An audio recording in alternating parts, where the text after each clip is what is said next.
নমস্কার, মিস্টিক্যাল বেঙ্গলিতে আপনাদের স্বাগত।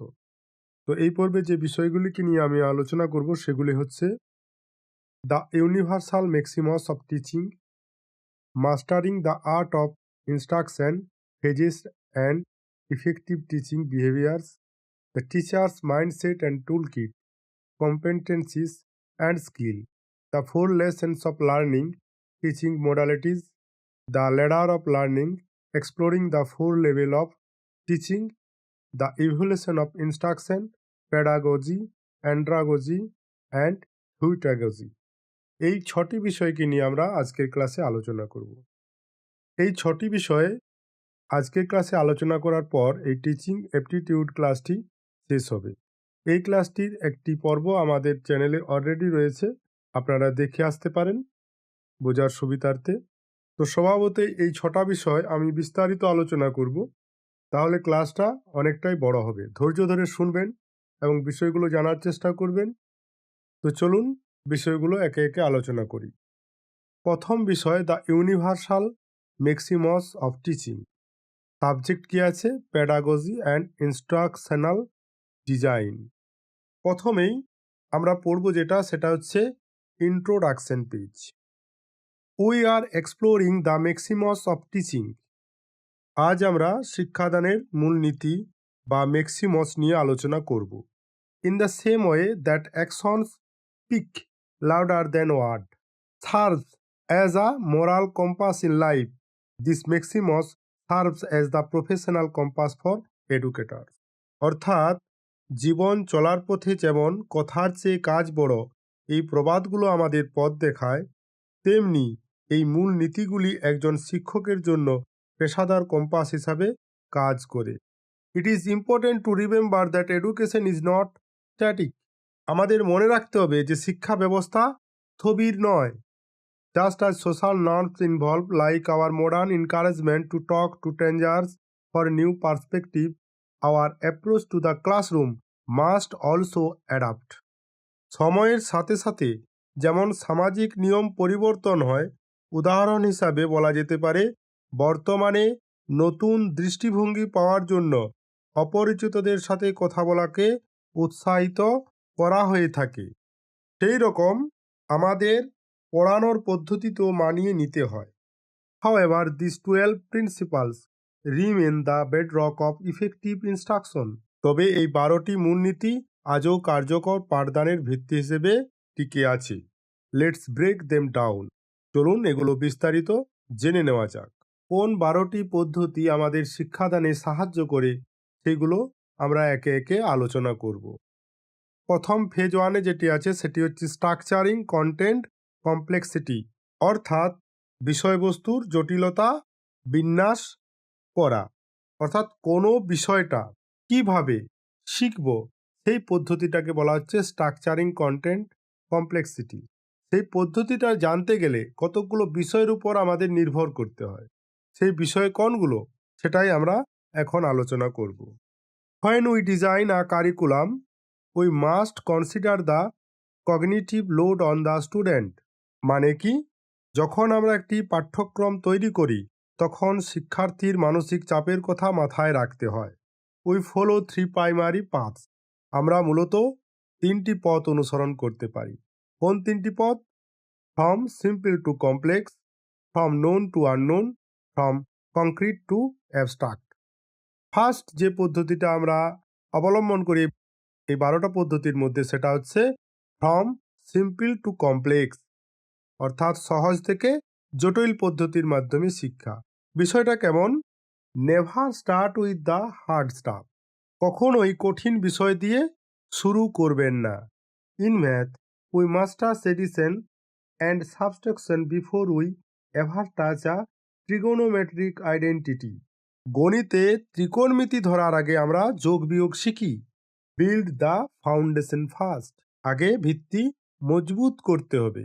অর্থাৎ আমরা বরাবর শিখে থাকি যে ভিত মজবুত না হলে বাড়ি পাকা হয় না। তাই প্রাইমারি লেভেলে কোনো শিক্ষার্থীর শিক্ষা যদি সঠিক পদ্ধতিতে না হয়, পরবর্তী ক্লাসে গিয়ে তার অবশ্যই অনেকগুলি বাধার সম্মুখীন হতে হয়। তাহলে কোনো শিক্ষার্থীকে শিক্ষা দিতে গেলে আমাদের কি করতে হবে? প্রথমে সহজ বিষয় নিয়ে তাদেরকে একটি ধারণা দিতে হবে এবং সহজ বিষয় দিয়েই শুরু করতে হবে। এটাকেই বলা হয় ফ্রম সিম্পল টু কমপ্লেক্স। এরপর পরবর্তী যে বিষয়টি নিয়ে আমরা আলোচনা করব সেটা হচ্ছে এই 12টি বিষয়ের মধ্যে দ্বিতীয় বিষয়, ফ্রম নোন টু আননোন। বিষয়টা কি? জানা থেকে অজানা। Always anchor new information in existing knowledge. নতুন তথ্যকে সবসময় শিক্ষার্থীর অর্জিত জ্ঞানের সাথে সংযুক্ত করতে হবে। নতুন যে তথ্য আসবে, শিক্ষার্থী যা শিখে আছে তার সাথে তাকে যোগ করে যেতে হবে। একটা উদাহরণ দিলে বিষয়টা আরো পরিষ্কার হবে। In you want to teach a child to draw a complex flower, start by asking them to draw a circle, a shape they already know. যদি একটি শিশুকে ফুল আঁকা শেখাতে চান তবে তাকে প্রথমে একটি বৃত্ত আঁকতে বলুন যা সে আগে থেকেই চেনে। Once they are comfortable, you layer the unknown on top of that known foundation. মানে কি? এরপর পরিচিত বৃত্তের উপর ভর করে অজানা পাপড়িগুলো শেখান। অর্থাৎ যে বিষয়টা শিক্ষার্থী জানে তাকে ভিত্তি করে আরও একটি নতুন তথ্য তাতে যোগ করতে হবে। যেমন প্রাইমারি লেভেলে কোনো বিদ্যার্থীকে ত্রিভুজের আকৃতি বোঝাতে গেলে প্রথমে একটি দাঁড়ি নিতে হবে, সেই দাঁড়িটিকে কোনাকুনিভাবে সাজাতে হবে, তারপর 3টি দাঁড়ি দিয়ে সেটাকে লক করে বোঝাতে হবে যে এটা ত্রিভুজ আঁকা হয়েছে। দাঁড়ির যে বিষয় এগুলো শিক্ষার্থী আগে থেকেই জেনেছে। এরপর আপনি যে 3 কোনা আকৃতিটি দিলেন 3টি দাঁড়ি বসিয়ে এবং তাকে বললেন যেটা ত্রিভুজ, তো শিক্ষার্থীর কাছে এই ত্রিভুজ ধারণাটি নতুনভাবে ওই দাঁড়ির সাথে সংযোজিত হলো। মানে ফ্রম নোন টু আননোন বিষয়টা শিক্ষার্থী কাছে পরিষ্কার হলো। বুঝতে পারছেন? এরপর আমরা তৃতীয় বিষয়টি যাব, সেটা হচ্ছে ফ্রম কংক্রিট টু অ্যাবস্ট্রাক্ট, অর্থাৎ মূর্ত থেকে বিমূর্ত। মূর্ত বিষয়টা কি? যে কোনো একটা বিষয় অলরেডি রয়েছে, সেই বিষয়টার অনুকরণে আর একটি বিষয়কে গড়ে তোলাকে বলা হয় বিমূর্ত বা অ্যাবস্ট্রাক্ট। যেমন দেখো বিষয়টা কিভাবে ডিসকাস করা যেতে পারে। Humans are tactile learners. মানে কি? মানুষ স্পর্শযোগ্য জিনিসের মাধ্যমে শেখে ভালো। Before discussing the mathematical principles of an angle which called abstract, let the student hold building blocks, this called concrete. Once they feel the shape, the theory makes sense. জ্যামিতির আকার নিয়ে আলোচনার আগে তাদের হাতে মানে শিক্ষার্থীর হাতে ব্লক বা খেলনা দিন, যেটি হচ্ছে মূর্ত বস্তু। তারা যখন আকারটি অনুভব করতে পারবে তখন তত্ত্বীয় বিষয়গুলি বোঝা সহজ হবে। অর্থাৎ অ্যাবস্ট্রাক্ট বিষয়গুলি বুঝতে তাদের পক্ষে সহজ হবে। বুঝা যাচ্ছে যে আমরা মানুষেরা সাধারণত হাতে কলমে শিখতে সবচেয়ে ভালো পারি। তাই কোনো বিদ্যার্থীকে শিক্ষা দিতে গেলে তাকে হাতে কলমের সাহায্যেই শেখাতে হবে। যদি একটি শিক্ষার্থীকে একটি পদ্ম ফুল আঁকতে বলি তাহলে পদ্ম ফুলটা আগে শিক্ষার্থীকে দেখাতে হবে যে জিনিসটা কেমন, তারপর শিক্ষার্থী তার অর্জিত জ্ঞানের সাহায্যে সেই মূর্তটাকে বিমূর্ত করে তুলবে এবং তার শেখাটা কমপ্লিট হবে। এই বিষয়টাকে বলা হয় কংক্রিট টু অ্যাবস্ট্রাক্ট। তাহলে আমরা স্ট্রাকচারিং কন্টেন্ট কমপ্লেক্সিটির 3টি বিষয় নিয়ে আলোচনা করলাম। From simple to complex, from known to unknown, from concrete to abstract. Phase 1 বিষয়টি গেল। এরপরে আসে ফেজ 2। এটি হচ্ছে অবজারভেশন অ্যান্ড পারসেপশন।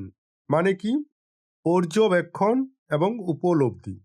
এর ভিতরেও 3টি বিষয় আছে, from seen to unseen, from whole to part, from particular to general. Observation and perception শব্দের অর্থ হচ্ছে পর্যবেক্ষণ এবং উপলব্ধি। আগে শিক্ষার্থীকে পর্যবেক্ষণ করার সুযোগ দিন, তাহলেই তার বিষয়টি উপলব্ধি হবে। এটাই এখানে বর্ণনা করা হবে। এই পদ্ধতিটা জানার জন্য আমরা 3টে পদ্ধতি অবলম্বন করি। সেই 3টে পদ্ধতি নিয়ে বিস্তারিত আলোচনা করব। Observation and perception How a student perceives information dictates how well they retain it. শিক্ষার্থী কিভাবে তথ্য গ্রহণ করছে তার উপর নির্ভর করে সে কতটা মনে রাখবে। ফ্রম সিন টু আনসিন, দৃশ্যমান থেকে অদৃশ্য। বিষয়টা কেমন? Start with what is visible in the present. বর্তমানে দৃশ্যমান বিষয় দিয়ে শুরু করুন, যেটা দেখা যাচ্ছে সামনেই। যেমন Mrs Chatterjee for example might start a lesson with the smartphone in your pocket. It is seen before traveling back to landline phones or forward into the future of holographic communication. This is unseen. বর্তমানে দৃশ্যমান বিষয়গুলোকে দিয়ে শুরু করতে হবে। যেমন উদাহরণ হিসাবে বললাম, মিসেস চ্যাটার্জির অতীতের ল্যান্ডলাইন বা ভবিষ্যতের হলোগ্রাফিক যোগাযোগ নিয়ে পড়ার আগে হাতের স্মার্টফোন দিয়ে পাঠ শুরু করুন। এখানে যেমন একটা বিষয় তোলা আছে যে মোবাইল ফোন দিয়ে বিষয়টা আগে আমাদের স্যাটেলাইট বিষয়ের উপর জ্ঞান দিতে গেলে বা জ্ঞান নিতে গেলে আগে শিক্ষার্থীকে মোবাইল ফোন সম্বন্ধে আইডিয়া দিতে হবে। সে পরে অবশ্যই স্যাটেলাইট ফিউচার টেকনোলজি সম্বন্ধে আইডিয়া করতে পারবে। এটাকেই বলা হচ্ছে ফ্রম সিন টু আনসিন, অর্থাৎ যা দেখছি তা থেকেই ধারণা দিতে হবে যেটি ভবিষ্যতে হবে। এরপর যে বিষয়টি আমরা আলোচনা করব সেটা হচ্ছে ফ্রম হোল টু পার্ট, অর্থাৎ সামগ্রিক থেকে অংশ। বিষয়টা কেমন? The brain naturally perceives the big picture first. মস্তিষ্ক আগে পুরো ছবি দেখে। If you are teaching the Nazi period, আপনি যদি নাৎসি আমল পড়ান, explain the global impact of World War two and Hitler's rise first, তার আগে দ্বিতীয় বিশ্বযুদ্ধের সামগ্রিক প্রভাব এবং হিটলারের উত্থান নিয়ে আলোচনা করুন।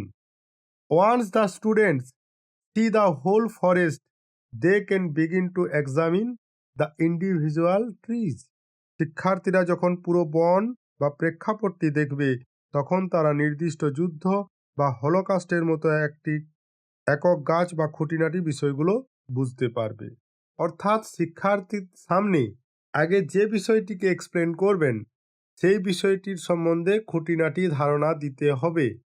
যদি একবার শিক্ষার্থী সেই বিষয়টি বুঝতে পারে তাহলেই শিক্ষার্থী সেই বিষয় সম্পর্কে উৎসাহিত হবে। এই সামগ্রিক বিষয়টাকেই বলা হচ্ছে ফ্রম হোল টু পার্ট।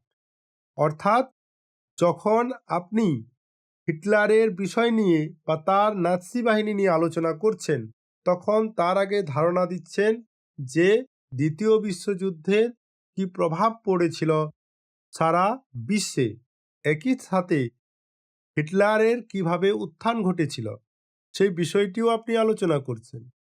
তাহলে পার্টলি সেই শিক্ষার্থী প্রত্যেকটি বিষয় বুঝতে পারছে।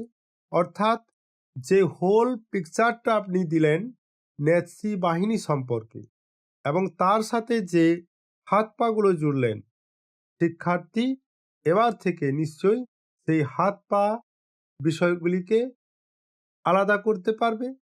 এটাকেই বলা হচ্ছে once the students see the whole forest they can begin to examine the individual trees. অর্থাৎ শিক্ষার্থীরা যখন পুরো বন বা প্রেক্ষাপটটি দেখবে তখন তারা নির্দিষ্ট যুদ্ধ বা হলোকাস্টের মতো একক গাছ বা খুঁটিনাটি বিষয়গুলো বুঝতে পারবে।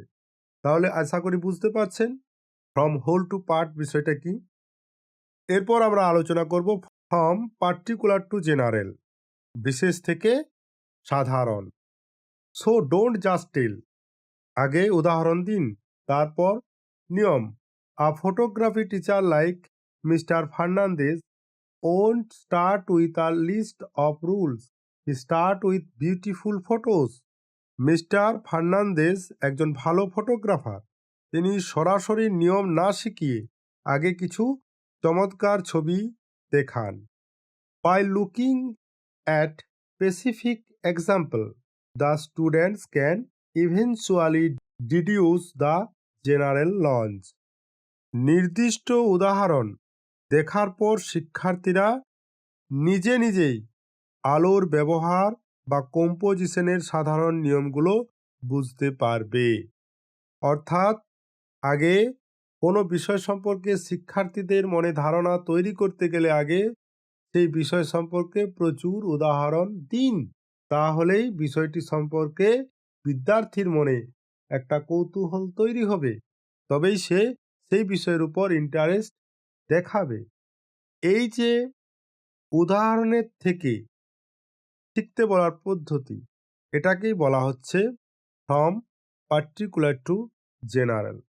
তাহলে আমরা অবজারভেশন অ্যান্ড পারসেপশনের 3টি বিষয় নিয়ে জানলাম। কোন 3টি বিষয়? From seen to unseen, from whole to part, from particular to general. এই 3টি বিষয় নিয়ে আলোচনা করলাম। তাহলে সামগ্রিকভাবে আমাদের 12টি বিষয় জানার কথা, আমরা জেনে ফেললাম 6টি বিষয়। এখন আরও 6টি বিষয় আমরা জানব।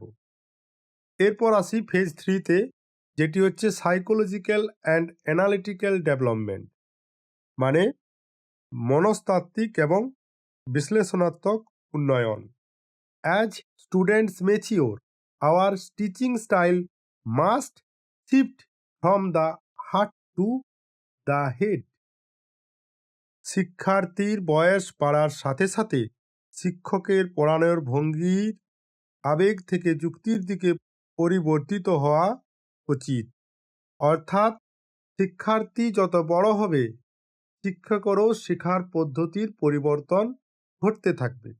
একজন প্রাথমিক স্তরের শিক্ষক রবীন্দ্রনাথ সম্পর্কে যে ধারণা করবেন, একজন উচ্চ প্রাথমিক স্তরের শিক্ষক বিদ্যার্থীদের কাছে রবীন্দ্রনাথের ধারণাটি আরও অন্যভাবে তুলে ধরবেন।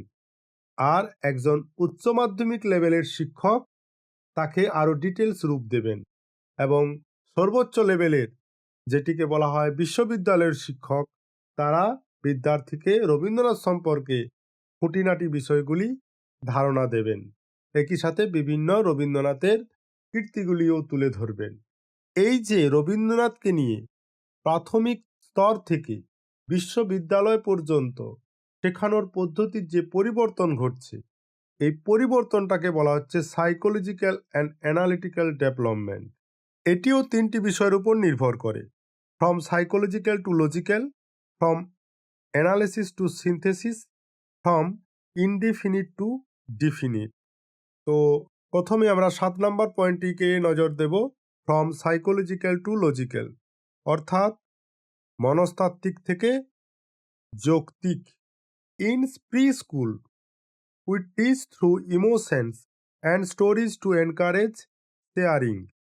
প্রাক প্রাথমিকে আমরা গল্পের মাধ্যমে শেয়ারিং বা সততা শেখাই। As students grow we transition to the logical structure, step by step problem solving. শিক্ষার্থী বড় হওয়ার সাথে সাথে আমরা যৌক্তিক পদ্ধতিতে, অর্থাৎ ধাপে ধাপে সমস্যা সমাধানের দিকে এগিয়ে যাই। অর্থাৎ প্রাক প্রাথমিকে আমরা প্রথমে একটি গল্পের মাধ্যম দিয়ে শিক্ষার্থীর মনে একটা কৌতূহল গড়ে তুলি। তারপর শিক্ষার্থী যত বড় হবে, আমরাও ধীরে ধীরে সেগুলিকে যৌক্তিক পদ্ধতি, অর্থাৎ ধাপে ধাপে সমস্যা সমাধানের দিকে তাকে নিয়ে যাব। এই পুরো পদ্ধতিটাকে বলা হয় ফ্রম সাইকোলজিক্যাল টু লজিক্যাল। এরপরে আছে ফ্রম অ্যানালিসিস টু সিনথেসিস, বিশ্লেষণ থেকে সংশ্লেষণ। বিষয়টা কেমন? This is the break it down to build it up method, মানে এটি হলো ভেঙে আবার জোড়া দেওয়ার পদ্ধতি। বিষয়টা এক্সপ্লেন করছি। To play a melody you must first analyze individual notes and chords. একটি সুর বাজাতে হলে আপনাকে আগে প্রতিটি নোট এবং কর্ড আলাদাভাবে বিশ্লেষণ করতে হবে। Once those parts are mastered, you synthesize them back into a harmonious song.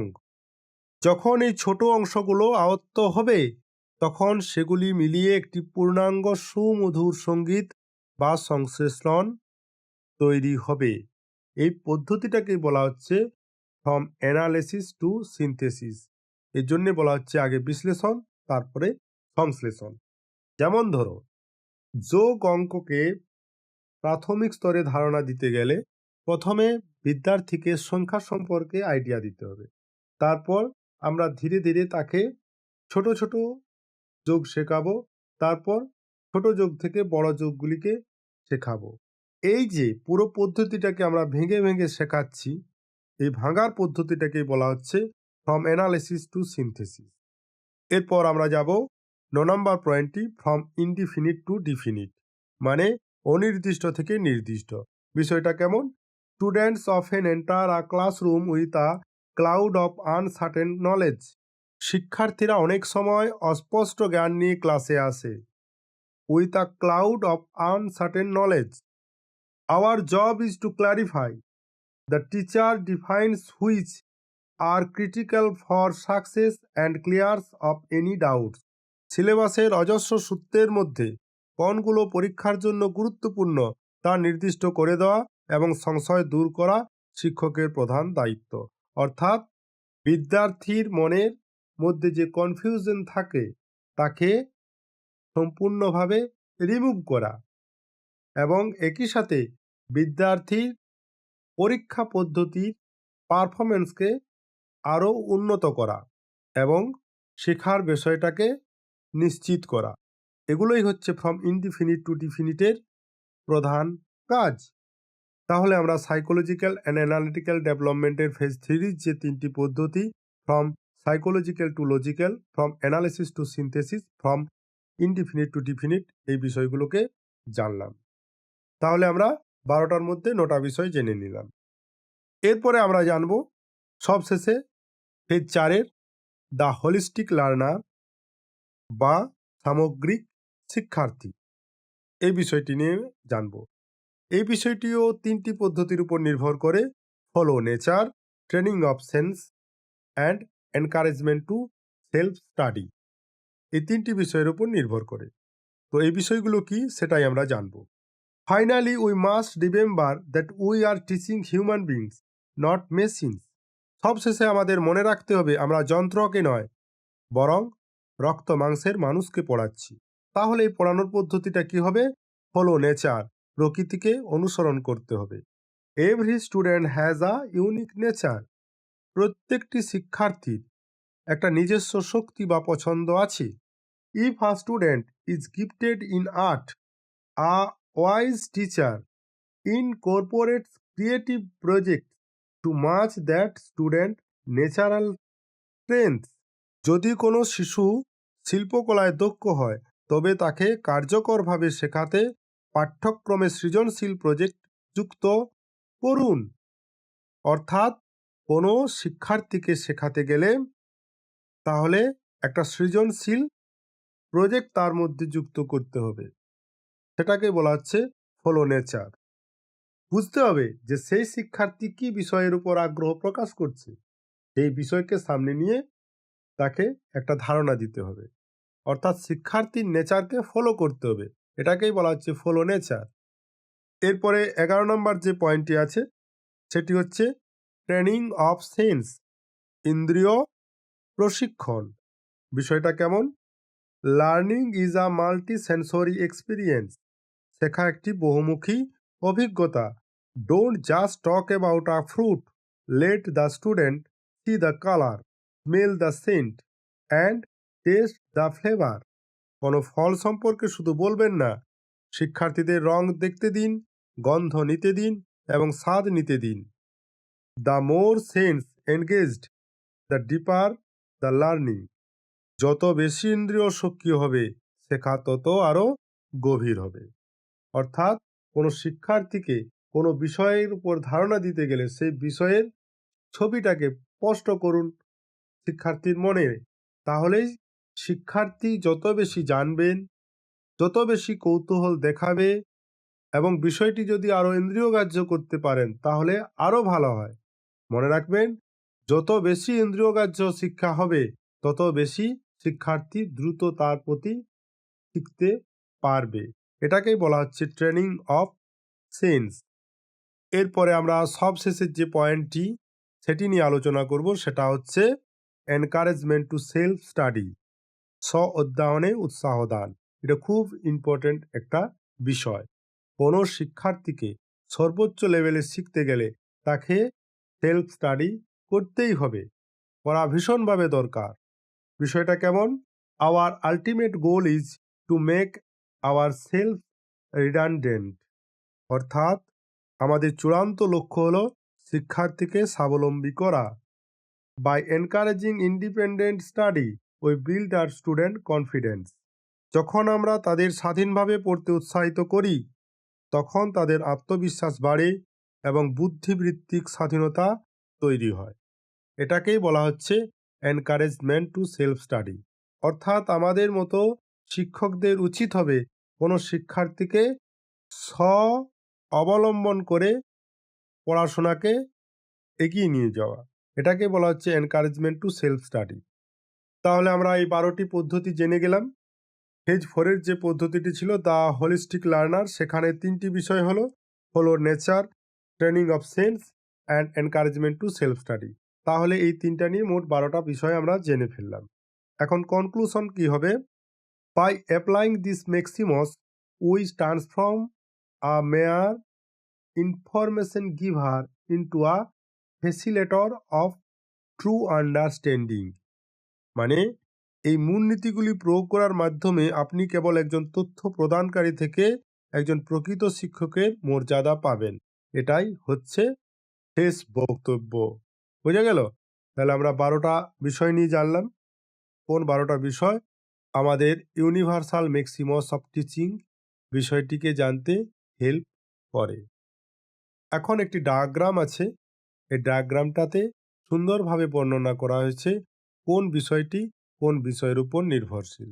আপনাদের শেখার এবং বুঝতে সুবিধার জন্য এই ডায়াগ্রামটি আপনারা স্ক্রিনশট নিয়ে রাখতে পারেন, তাহলেই হবে। এটা সহজেই শিখতে পারবেন এই ডায়াগ্রামটা দেখলে। এই ডায়াগ্রামটাতে সব কিছু সুন্দরভাবে বর্ণনা করে দিয়েছি অলরেডি। এরপর আমরা যে বিষয়টি নিয়ে আলোচনা করব সেটা হচ্ছে mastering the art of instruction, phases and effective behaviour. মানে কি? নির্দেশনার শিল্পে দক্ষতা অর্জন, পর্যায় এবং কার্যকর আচরণসমূহ, শিক্ষার মূলনীতি এবং পাঠদান পদ্ধতি। এই বিষয়টা নিয়ে আমরা জানব। তার সাবজেক্টটা কি? শিক্ষার মূলনীতি এবং পাঠদান পদ্ধতি। এই বিষয়টি নিয়ে এখন আমরা আলোচনা করব। We are going to deconstruct the how and why of what happens inside a classroom. এখন আমরা শ্রেণীকক্ষের ভিতরে যা ঘটে তার কিভাবে এবং কেন বিষয়গুলোকে বিশ্লেষণ করতে যাচ্ছি। Many people things teaching is just standing and talking, but it is actually a highly structured dynamic process. অনেকে মনে করেন শিক্ষকতা মানে কেবল দাঁড়িয়ে কথা বলা, কিন্তু আসলে এটি একটি উচ্চ পর্যায়ের সুসংগঠিত এবং গতিশীল প্রক্রিয়া। Think of it is a professional performance. There is a lot that happens before the curtain rises, while the lights are on, and after the audience leaves. এটিকে একটি পেশাদার পারফরম্যান্স হিসাবে ভাবুন। পর্দা ওঠার আগে, আলো জ্বালা অবস্থায় এবং দর্শক চলে যাওয়ার পরেও অনেক কিছু করার থাকে। অর্থাৎ শিক্ষাটাকে তুলনা করা হচ্ছে একটা প্লে বা ড্রামার সাথে। আমরা শুধু ড্রামাটাকে দেখি, কিন্তু এই ড্রামাটা শুরু হওয়ার আগে এবং শুরু হওয়ার পরে যে ঘটনাগুলো ঘটে থাকে সেগুলো সম্পর্কে জানি না। সেই বিষয়টাকে বলা হচ্ছে এখানে। There is the light that happens before the curtain rises, while the lights are on and after the audience leaves. We will divide today's session into two parts. আমরা আজকের সেশনটিকে দুটি ভাগে ভাগ করব। একটি হচ্ছে দ্য 3 phases of টিচিং, আর দ্বিতীয়টি হচ্ছে the core behaviours that define an effective educator বা the core behaviours of effective teaching. এই দুটো বিষয়কে নিয়ে আমরা আজকের ক্লাসটিতে আলোচনা করব। প্রথম পার্ট 1-এ যে বিষয়টি দ্য 3 phases অফ টিচিং, অর্থাৎ শিক্ষাদানের 3টি পর্যায় আছে। Teaching is not a single event, it is a cycle. শিক্ষাদান কেবল একটি ঘটনা নয়, এটি একটি চক্র। to ensure students actually learn. An educator must navigate three distinct stages. অর্থাৎ অর্থাৎ শিক্ষার্থীরা যাতে প্রকৃতপক্ষে শিক্ষিত হতে পারে তা নিশ্চিত করতে একজন শিক্ষককে তিনটি ভিন্ন ধাপ অতিক্রম করতে হয়। এই তিনটি ভিন্ন ধাপ কি কি? The preactive phase, the interactive phase, the post active phase. এই তিনটি ধাপের মধ্যে একজন শিক্ষক তার শিক্ষাকে নিশ্চিত করতে পারেন। প্রথমে আমরা পড়ব দ্য প্রি অ্যাক্টিভ ফেজ, যেটাকে বলা হয় প্ল্যানিং স্টেজ। এটিকে বলা হচ্ছে পরিকল্পনার স্তর। বিষয়টা কেমন?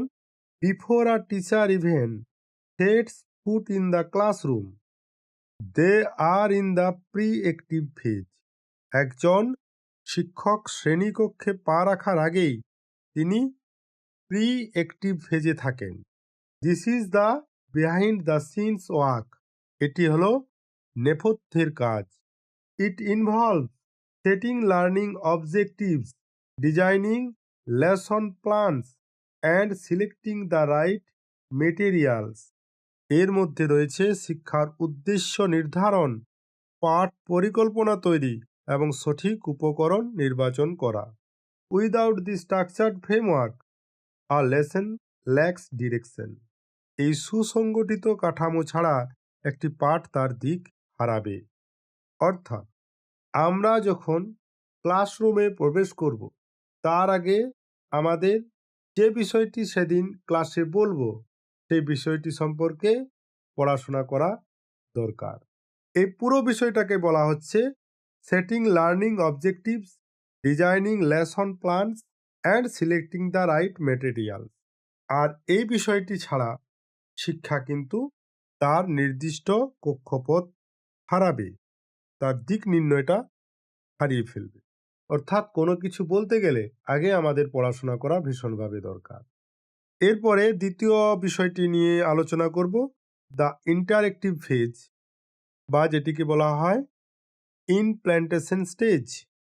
ইন্টারঅ্যাক্টিভ ফেজ বা পারস্পরিক ক্রিয়া পর্যায় বা বাস্তবায়ন স্তরও বলা হয় এটিকে। বিষয়টা কি? This is the live stage. এটি হলো সরাসরি পর্যায়। যেমন here the teacher is in the room delivering content and interacting with students. এখানে শিক্ষক ক্লাসরুমে থাকেন, পাঠ্য বিষয়বস্তু প্রদান করেন এবং শিক্ষার্থীদের সাথে যোগাযোগ করেন। It involve setting learning objective. It is not just about lecturing, it is about discussion, demonstrations and providing immediate feedback. এটি কেবল লেকচার দেওয়ার বিষয় নয়, এটি আলোচনা, প্রদর্শনী এবং তাৎক্ষণিক ফিডব্যাক দেওয়ার মাধ্যম। The goal hair is simple, facilitation and motivation. এখানে লক্ষ্য খুব সহজ, সহায়তা এবং অনুপ্রেরণা প্রদান করা। এটাই হচ্ছে দ্য ইন্টারঅ্যাক্টিভ ফেজ। এরপর আমরা 3 নম্বর বিষয়টিকে নিয়ে আলোচনা করব, সেটা হচ্ছে the post active phase. Post active ফেজে কি বলা হচ্ছে? Once the lesson ends the work is not over. পাঠ শেষ হওয়ার পরও কাজ কিন্তু শেষ হয়ে যায় না। In this phase the teacher evaluates students performance through assessments and reflects on the lessons effectiveness. এই পর্যায়ে শিক্ষক মূল্যায়নের মাধ্যমে শিক্ষার্থীদের পারফরমেন্স যাচাই করেন এবং পাঠটি কতটা কার্যকর ছিল তা চিন্তা করেন। Did the student get it? What work? What fail? This reflection is what informs the next pre active phase. এই পর্যায়ে শিক্ষক মূল্যায়নের মাধ্যমে শিক্ষার্থীদের পারফরমেন্স যাচাই করেন এবং পাঠটি কতটা কার্যকর ছিল তা নিশ্চিত করেন। শিক্ষার্থীরা কি বুঝতে পেরেছে, কোনটি কাজ করেছে, কোনটি কাজ করেনি, এই চিন্তাভাবনায় পরবর্তী প্রি অ্যাক্টিভ পর্যায়ের পরিকল্পনা করতে সাহায্য করে। অর্থাৎ একজন আদর্শ শিক্ষকের কাজ হবে পাঠদান করেই বিরত থাকা নয়, কারণ তাকে তার সাথে সাথে বুঝতে হবে তিনি যে পাঠদানটা শিক্ষার্থীদের দিলেন সেটা শিক্ষার্থীরা বুঝতে পারলো কিনা। যদি বুঝতে না পেরে থাকে তাহলে কিভাবে তাকে বোঝানো যায়, পরের দিন তা সে মনে মনে পরিকল্পনা করবে। এটাকেই বলা হচ্ছে প্রি অ্যাক্টিভ ফেজ। এরপর আমরা পার্ট 2 এটার বিষয়টি নিয়ে আলোচনা করব, সেটা হচ্ছে ইফেক্টিভ টিচিং বিহেভিয়ার, কার্যকর শিক্ষাদানের আচরণ। Now let's talk about the fuchka of teaching. এখন আসুন শিক্ষাদানের ফুচকাকে নিয়ে কথা বলি। Just as the great snacks require the right balance of puffed rice, sev and chutney, a great a great lesson requires a specific mix of behavior. ঠিক যেমন একটি দুর্দান্ত স্ন্যাকের জন্য মুড়ি, সেব এবং চাটনির সঠিক ভারসাম্যের প্রয়োজন হয়, তেমনি একটি দুর্দান্ত পাঠের জন্য আচরণের একটি নির্দিষ্ট মিশ্রণের প্রয়োজন হয়। Let's look at the ingredients of effective teaching. আসুন কার্যকর শিক্ষাদানের উপাদানগুলিকে নিয়ে দেখে নেওয়া যাক। প্রথম যে বিষয়টি আছে সেটা হচ্ছে scaffolding and instructional design. Scaffolded, এই বিষয়টি কি, বিষয়টা কেমন? Things of this as gradual support removal. এটিকে ধীরে ধীরে সহায়তা কমিয়ে আনা হিসেবে ভাবুন। In a science lab you don't just tell student to an experiment, you guide them through every step first. As they gain confident you step back. একটি science ল্যাবে আপনি শিক্ষার্থীদের শুধু বলেন না যে একটি পরীক্ষা করো, আপনি প্রথমে প্রতিটি ধাপে তাদের গাইড করেন। তারা যখন আত্মবিশ্বাসী হয় আপনি তখন সরে আসেন। অবশেষে তারা ন্যূনতম সহায়তায় স্বাধীনভাবে গবেষণা করতে সক্ষম হয়। এটাকেই বলা হচ্ছে স্ক্যাফোল্ডেড ইনস্ট্রাকশন। অর্থাৎ কোনো বিষয়কে শেখাতে গেলে তার সম্পর্কে ধাপে ধাপে একটা ধারণা দিতে হবে। যখন শিক্ষার্থী সেই ধাপগুলো বুঝতে পারবে তখন আপনাকে সেখান থেকে সরে আসতে হবে এবং শিক্ষার্থী আপনি সেই বিষয়টি করে দেখাতে পারবে। এরপরে যে বিষয়টা আছে সেটা হচ্ছে ইনস্ট্রাকশনাল ভ্যারাইটি, অর্থাৎ নির্দেশনামূলক বৈচিত্র্য। Never be a one touch teacher, কখনোই একঘেয়ে শিক্ষক হবেন না। In a science lab use different methods, visuals, hands on task and lectures to reach every type of learner. প্রতিটি ধরনের শিক্ষার্থীর কাছে পৌঁছানোর জন্য বিভিন্ন পদ্ধতি, ভিজুয়াল, হাতে কলমে কাজ এবং লেকচার ব্যবহার করুন। 3 নাম্বার যে পয়েন্টে আছে সেটা হচ্ছে clear, explicit and repetitive instruction. স্পষ্ট, সুনির্দিষ্ট এবং পুনরাবৃত্তিমূলক নির্দেশনা। বিষয়টা কেমন? Break down complex ideas into small manageable parts. জটিল ধারণাগুলোকে ছোট এবং সহজ অংশে ভাগ করুন। If it is important, say it clearly and repeat it to ensure it sticks. যদি কোনো বিষয় গুরুত্বপূর্ণ হয় তবে তা স্পষ্টভাবে বলুন। আগের জ্ঞানের সাথে এর সম্পর্ক বুঝিয়ে দিন এবং এটি মনে রাখা নিশ্চিত করতে পুনরায় বলুন। অর্থাৎ শিক্ষার্থীর মনে কোনো বিষয়কে প্রবেশ করাতে হলে বা কোনো বিষয় সম্পর্কে ধারণা দিতে গেলে আগে সেই বিষয়টির জটিলতা অংশকে এড়িয়ে দিতে হবে। জটিলতা অংশকে বাদ দিয়ে সহজ অংশগুলিকে আগে তার প্রকাশ করতে হবে, তারপর জটিল অংশের দিকে এগোতে হবে। তাহলেই বিদ্যার্থী সহজে বিষয়টি বুঝতে পারবে। এবং এই বিষয়গুলো বোঝাতে গিয়ে যে বিষয়টি সবচেয়ে গুরুত্বপূর্ণ সেটাকে পরিষ্কারভাবে বিদ্যার্থীদের মনে ফুটিয়ে তুলতে হবে এবং সেই অংশকে আপনি একাধিকবার বলে তাদেরকে মনে রাখতে সাহায্য করবেন। এটাকেই বলা হচ্ছে clear, explicit and repetitive instruction. আশা করি বোঝা গেছে বিষয়টা। এরপরে বি অংশে যে বিষয়টা আছে সেটা হচ্ছে দ্য ইন্টারেক্টিভ ডাইনামিক। এই বিষয়টি 3টি বিষয়ের উপর নির্ভর করে। একটা হচ্ছে প্রবিং, তারপরেরটা হচ্ছে কোশ্চেনিং এবং making use of student contribution. Probing বিষয়টা কি? This is the art of the follow up questions. এটি হলো ফলো আপ বা প্রশ্ন করার একটা শিল্প। প্রবিং শব্দের অর্থ হচ্ছে অনুসন্ধান। তাহলে এটি একটি প্রশ্ন করার শিল্প। Ask, why do you think that, or can you show me an example. Probing forces deeper thinking. যদি একজন শিক্ষার্থী একটি সহজ উত্তর দেয়, শুধু সঠিক বলবেন না, জিজ্ঞাসা করুন কেন তুমি এমন মনে করো, অথবা তুমি কি আমাকে একটি উদাহরণ দিতে পারো। এই বিষয়টি শিক্ষার্থীকে গভীরভাবে চিন্তা করতে বাধ্য করবে। Ask, Why do you think that? Or can you show me an example? এর পরের যে বিষয়টি হচ্ছে সেটি হচ্ছে কোশ্চেনিং, মানে প্রশ্ন করা। Use varied questions to check for understanding and stimulate critical thought. শিক্ষার্থীদের উপলব্ধি যাচাই করতে এবং তাদের চিন্তাশক্তিকে উদ্দীপিত করতে বিভিন্ন ধরনের প্রশ্নকে ব্যবহার করতে হবে। অর্থাৎ যখন একটি কোনো বিষয়কে নিয়ে আমরা বলবো তখন বিভিন্ন ধরনের সেই বিষয় সম্পর্কে প্রশ্ন করতে হবে। এই প্রশ্ন শিক্ষার্থীর মনে কৌতূহল জন্ম দিতে সাহায্য করবে এবং তাকে বিষয়মুখী জ্ঞান আহরণ করতে হেল্প করবে এবং সে সেই বিষয় সম্পর্কে যথেষ্ট উৎসাহিত হবে। এটাকেই বলা হচ্ছে কোশ্চেনিং। এর পরেরটা আছে making use of student contribution, মানে শিক্ষার্থীদের অবদানকে কাজে লাগানো। বিষয়টা কেমন? হয় না student shares an idea you into the lesson. যখন কোনো শিক্ষার্থী একটি আইডিয়াকে শেয়ার করে তখন সেটিকে পাঠের সাথে মিলিয়ে নিন। এটি শেখাকে আরও প্রাসঙ্গিক করে তোলে। যখন শিক্ষার্থী কোনো একটা প্রশ্ন করবে, আপনি সেই মুহূর্তে ক্লাসে আছেন এবং সেটা যেটা পড়াচ্ছেন সেই সংক্রান্ত কিনা সেটা একবার মিলিয়ে নিতে হবে।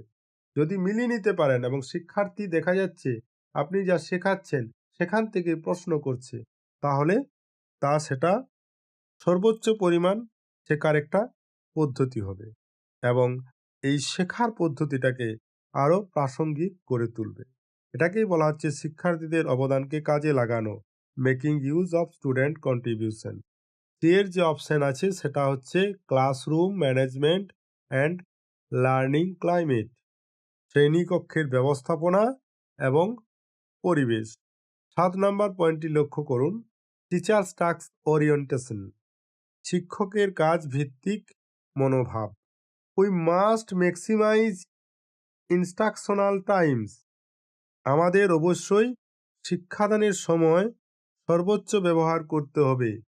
This means being organized and managing the clock, এর অর্থ হল সুসংগঠিত হওয়া এবং সময় এমনভাবে পরিচালনা করা যাতে ক্লাসের প্রতিটি মিনিট উদ্দেশ্যপূর্ণ হয়। তাহলে শিক্ষাদান করতে গেলে আমাদের কাছে সময়টা খুব গুরুত্বপূর্ণ। আমাদের খেয়াল রাখতে হবে যে ক্লাসের প্রত্যেকটি মিনিট যেন একটি উদ্দেশ্যে সমাপ্তি ঘটে। এটাকেই বলা হচ্ছে টিচার্স টাস্ক ওরিয়েন্টেশন। এরপরে যে বিষয়টি 8 নম্বরে আছে সেটা হচ্ছে structuring. Every lesson needs a map, a clear beginning, middle and end. প্রতিটি পাঠের একটি মানচিত্র থাকা দরকার, একটি স্পষ্ট শুরু, মধ্যভাগ এবং শেষ থাকাও দরকার। এতে শিক্ষার্থীরা যদি জানে তারা কোন দিকে যাচ্ছে তবে তাদের পথ হারানোর সম্ভাবনা কমে আসে। এটাকেই বলা হচ্ছে স্ট্রাকচারিং দ্য লেসন। এরপরে যেটা আছে সেটা হচ্ছে ডেমনস্ট্রেটিং এনথুজিয়াজম অ্যান্ড এমপ্যাথি, মানে কি ফলাফল এবং উৎসাহ এবং সহানুভূতির প্রদর্শন। বিষয়টা কেমন? This is the human element, এটি হলো মানবিক দিক। If you are not excited about the subject they won't be either. আপনি যদি নিজের বিষয় নিয়ে উত্তেজিত বা আগ্রহী না হন তবে শিক্ষার্থীরাও হবে না। তাছাড়া সহানুভূতি যদি দেখানো হয় তখন এমন একটি নিরাপদ পরিবেশ তৈরি হয় যেখানে শিক্ষার্থীরা ভুল করতে ভয় পায় না। অর্থাৎ আপনার মনের মধ্যে শিক্ষার্থীদের সম্পর্কে একটি ভীষণভাবে সহানুভূতি থাকা দরকার। শিক্ষার্থীদের সব কাজে উৎসাহিত করতে হবে। তারা ভুল করবে, তারা আবার শিখবে। সেই রকম একটি ক্লাসরুম দরকার যেখানে শিক্ষার্থীরা ভুল করতে ভয় পায় না। এটাকেই বলা হচ্ছে এনথুজিয়াজম অ্যান্ড এমপ্যাথি। এরপর আছে D, learning outcomes and engagement, ফলাফল এবং অংশগ্রহণ। 10 নম্বর পয়েন্টটি লক্ষ্য করুন, engagement in the learning process. এই বিষয়টা আমরা ডিসকাস করব। Move away from passive listening, passive listening বা শুধু শুনে যাওয়ার পদ্ধতি থেকে বেরিয়ে আসুন। Huge debates, group project and hands on experiment, শিক্ষার্থীদের সক্রিয় অংশগ্রহণকারী করতে বিতর্ক, গ্রুপ প্রজেক্ট এবং হাতে কলমে পরীক্ষার সুযোগ দিন। অর্থাৎ প্যাসিভ লিসেনিং থেকে বেরিয়ে আসতে হবে। শুধু বলে গেলেন সেটা করা ক্লাসে চলবে না, এটাকেই বলা হচ্ছে engagement in the learning process. এরপর 11 নম্বর বিষয়টি লক্ষ্য করুন, সেটা হচ্ছে প্রায়োরিটাইজ আন্ডারস্ট্যান্ডিং ওভার এক্সপোজার বা আন্ডারস্ট্যান্ডিং ওভার কভারেজ। বিষয়টা কি? It is better to deeply understand three critical concept than to superficially hear about 30। 30টি বিষয় সম্পর্কে ভাষা জ্ঞানের চেয়ে 3টি গুরুত্বপূর্ণ ধারণা গভীরভাবে বোঝা অনেক ভালো। দীর্ঘমেয়াদী গুণাগুণ সবসময় পরিমাণকে টেক্কাই দেয়। এরপরে যে 12 নম্বর বিষয়টি আছে সেটা হচ্ছে স্টুডেন্ট সাকসেস রেট, শিক্ষার্থীর সাফল্যের হার। Ultimately our effectiveness is measured by our student. চূড়ান্তভাবে আমাদের কার্যকারিতা শিক্ষার্থীদের মাধ্যমেই পরিমাপ করা হয়। অর্থাৎ একজন শিক্ষককে বিচার করা হয় তার শিক্ষার্থী কেমন তার উপর নির্ভর করে। আমাদের এমন কৌশল প্রয়োগ করতে হবে যা নিশ্চিত করে যে শিক্ষার উদ্দেশ্যগুলো সফলভাবে পূরণ হয়েছে। এই গেল principles of education and teaching মেথডোলজির বিষয়গুলো। এখন কনক্লুশনে কি হবে? By mastering this 3 phases and adopting these 12 behaviors, if you move from being a source of information to a facilitator of growth, এই 3টি পর্যায়ে আয়ত্ত করে এবং এই 12টি আচরণ গ্রহণ করার মাধ্যমে আপনি কেবল একজন তথ্য প্রদানকারী থেকে একজন উন্নয়নের সহায়তাকারী হয়ে উঠবেন। You are not just finishing a chapter, আপনি শুধু একটি অধ্যায় শেষ করছেন না। You are building a puzzle where every piece creates a picture of successful learning. আপনি একটি পাজল তৈরি করছেন যেখানে প্রতিটি অংশ আপনার প্রশ্ন করার ধরন থেকে শুরু করে সকালের পরিকল্পনা সফল শিক্ষার একটি পূর্ণাঙ্গ ছবি তৈরি করছে। চলুন এবারে নেক্সট বিষয়টি নিয়ে আমরা আলোচনা করি। এখানেও আমি ডায়াগ্রাম তৈরি করেছি। এই ডায়াগ্রামটি আপনারা স্ক্রিনশট নিয়ে দেখুন এবং দেখলে সহজেই এই বিষয়গুলো আপনারা বুঝতে পারবেন। এই ডায়াগ্রামটাতে সবকিছু বিষয়কে সুন্দরভাবে বর্ণনা করা হয়েছে, লক্ষ্য করলেই আপনারা সহজেই বুঝতে পারবেন। এরপর যে বিষয়টি নিয়ে আমরা আলোচনা করব সেটা হচ্ছে the teachers minds and tool kit, competencies and skill. মানে কি? শিক্ষকের মানসিকতা এবং সরঞ্জাম, দক্ষতা এবং সামর্থ্য। বিষয় কি হবে? প্রফেশনাল ডেভেলপমেন্ট ইন এডুকেশন, শিক্ষায় পেশাগত উন্নয়ন। বিষয়টা কি সেই বিষয়ে এখন আমরা আলোচনা করব। In our previous sessions we discussed the phase and behaviour of teaching.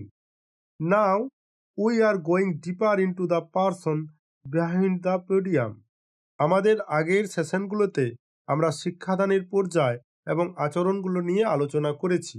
এখন আমরা মঞ্চের আড়ালে থাকা সেই মানুষটি অর্থাৎ শিক্ষককে নিয়ে গভীরভাবে আলোচনা করব। What internal quality make a teacher truly impactful? কোন আভ্যন্তরীণ গুণাবলী একজন শিক্ষককে সত্যিকারের প্রভাবশালী করে তোলে? And what specific skill do they need to navigate different subjects?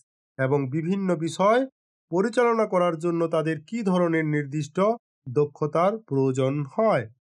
We will categorize this into 2 areas. আমরা এই আলোচনাকে দুটি ভাগে ভাগ করব। Personality and attitude competencies, it's called the inner game. ব্যক্তিত্ব এবং দৃষ্টিভঙ্গির সংক্রান্ত যোগ্যতা, এটাকে বলা হয় ভিতরের খেলা বা inner game. And teaching skill is called outer toolkit. এবং শিক্ষাদানের দক্ষতা, এটাকে বলা হয় বাইরের সরঞ্জাম বা আউটার টুলকিট। প্রথমেই আমরা যেটা আলোচনা করব সেটা হচ্ছে the inner game, personality and attitude. ভিতরের খেলা, ব্যক্তিত্ব এবং দৃষ্টিভঙ্গি। Teaching is as much about your mindset as it is about your lesson plan. শিক্ষাদান আপনার পাঠ পরিকল্পনার মতোই আপনার মানসিকতার উপর সমানভাবে নির্ভরশীল। There are 2 psychological pillars that define a high performing teacher. দুজন উচ্চমানের শিক্ষককে সংজ্ঞায়িত করার জন্য দুটি মনস্তাত্ত্বিক স্তম্ভ রয়েছে। কোন দুটি মনস্তাত্ত্বিক স্তম্ভ রয়েছে? সেগুলি হচ্ছে locus of control, who is in charge, হচ্ছে নিয়ন্ত্রণের কেন্দ্রে কে দায়িত্ব আছে, আর একটি হচ্ছে সেলফ এফিকেসি বা স্বকার্যকরিতা। প্রথমে যেটা পড়বো আমরা সেটা হচ্ছে locus of control, who is in charge. Locus of control refers to where you place the cause of your success or failure. Locus of control বলতে বোঝায় আপনি আপনার সাফল্য বা ব্যর্থতার কারণ কোথায় স্থাপন করেন। দেখুন এতে রয়েছে internal locus of control. What is this? This is teachers with a high internal locus believe they are the active agents. যেসব শিক্ষকের আভ্যন্তরীণ লোকাস অফ কন্ট্রোল উচ্চ, তারা বিশ্বাস করেন যে তারাই মূল চালিকা শক্তি। দে আর অ্যাক্টিভ এজেন্ট, যেটা আমি বললাম। If a student is not grasping a concept, this teachers don't just blame the student lack of effort, they ask how can I change my method to reach them. যদি কোনো শিক্ষার্থী কোনো বিষয় বুঝতে না পারে, তবে এই শিক্ষকরা কেবল শিক্ষার্থীর চেষ্টার অভাবকে দায়ী করেন না, বরং তারা নিজেদেরকে প্রশ্ন করেন কিভাবে আমি আমার পদ্ধতি পরিবর্তন করলে তাদের কাছে পৌঁছাতে পারবো। এই পুরো বিষয়টাকে বলা হচ্ছে আভ্যন্তরীণ লোকাস বা ইন্টারনাল লোকাস। এই বিষয়টার একটা ইম্প্যাক্ট আছে, সেটা হচ্ছে they believe their actions, their management, their tone, their method directly influence student outcomes. তারা বিশ্বাস করেন যে তাদের কাজ, তাদের ব্যবস্থাপনা, তাদের কথা বলার ধরন, তাদের পদ্ধতি সরাসরি শিক্ষার্থীদের ফলাফলের উপর প্রভাব ফেলে। This leads to a sense of responsibility and content improvement. এটি তাদের দায়িত্ববোধ এবং প্রতিনিয়ত উন্নতির আকাঙ্ক্ষাকে তৈরি করে। এরপরে আছে self efficacy, the power of believe. মানে কি? স্বকার্যকারিতা বিশ্বাসের একটি শক্তি। Self efficacy is simply the believe in your own ability to get the job done. Self efficacy হলো সহজ কথায় নিজের কাজের দক্ষতার উপর নিজের বিশ্বাস। It is not just about having the skill, it is about trusting that you can use it effectively in a high pressure classroom. এটি কেবল দক্ষতা বোঝার বিষয় নয়, এটি হলো একটি উচ্চ চাপযুক্ত শ্রেণীকক্ষে সেই দক্ষতাকে কার্যকরভাবে ব্যবহার করার উপর আস্থা রাখা। উচ্চ চাপযুক্ত শ্রেণীকক্ষ কাকে বলে? যে শ্রেণীকক্ষে প্রচুর পরিমাণে শিক্ষার্থী আছে, যে শ্রেণীকক্ষে একাধিক মানের শিক্ষার্থী রয়েছে, অর্থাৎ যে সহজে বুঝতে পারে, আবার যে সহজে বুঝতে পারে না, আবার যে ক্লাসরুমে মনোযোগী অমনোযোগী সমান পরিমাণ শিক্ষার্থী রয়েছে, সেই ক্লাসটি হচ্ছে উচ্চ চাপযুক্ত ক্লাস। এই উচ্চ চাপযুক্ত ক্লাসে আপনার দক্ষতা প্রমাণ করে যে আপনি কেমন টিচার, এটাকেই বলা হচ্ছে সেলফ এফিকেসি। দ্য ইম্প্যাক্ট, এটার প্রভাব কি রয়েছে? A teacher with high self efficacy is more likely to try innovative techniques, stay calm during disruptions, and persist when a lesson is not going as planned. তারা বিশ্বাস করেন যে তাদের কাজ, তাদের ব্যবস্থাপনা, তাদের কথা বলার ধরন, তাদের পদ্ধতি সরাসরি। উচ্চ সেলফ এফিকেসি সম্পন্ন একজন শিক্ষকের উদ্ভাবনী কৌশল প্রয়োগ করার সম্ভাবনা বেশি থাকে। ক্লাসে বিশৃঙ্খলার সময় শান্ত থাকতে পারেন এবং কোনো পাঠ পরিকল্পনা অনুযায়ী কাজ না করলেও হাল ছাড়েন না। আপনি যদি বিশ্বাস করেন যে আপনি শিক্ষার্থীদের সম্পৃক্ত করতে পারবেন, তবে সাধারণত আপনি তা পারবেন। এটাকেই বলা হচ্ছে সেলফ এফিকেসি। এরপর পার্ট 2, সেখানে যে বিষয়টি আলোচনা করব সেটা হচ্ছে the teacher's tool kit, metacore and polycrest skills. শিক্ষকের সরঞ্জাম, মেটাকোর এবং পলিক্রেস্ট দক্ষতা। Now let's look at the actual skills. এখন আসুন প্রকৃত দক্ষতাগুলোকে দেখি। This are universal. We can divide our teacher's abilities into two distinct categories, metacore and polycrest. আমরা একজন শিক্ষকের ক্ষমতাকে দুটি প্রধান ভাগে ভাগ করতে পারি, মেটাকোর আর পলিক্রেস্ট।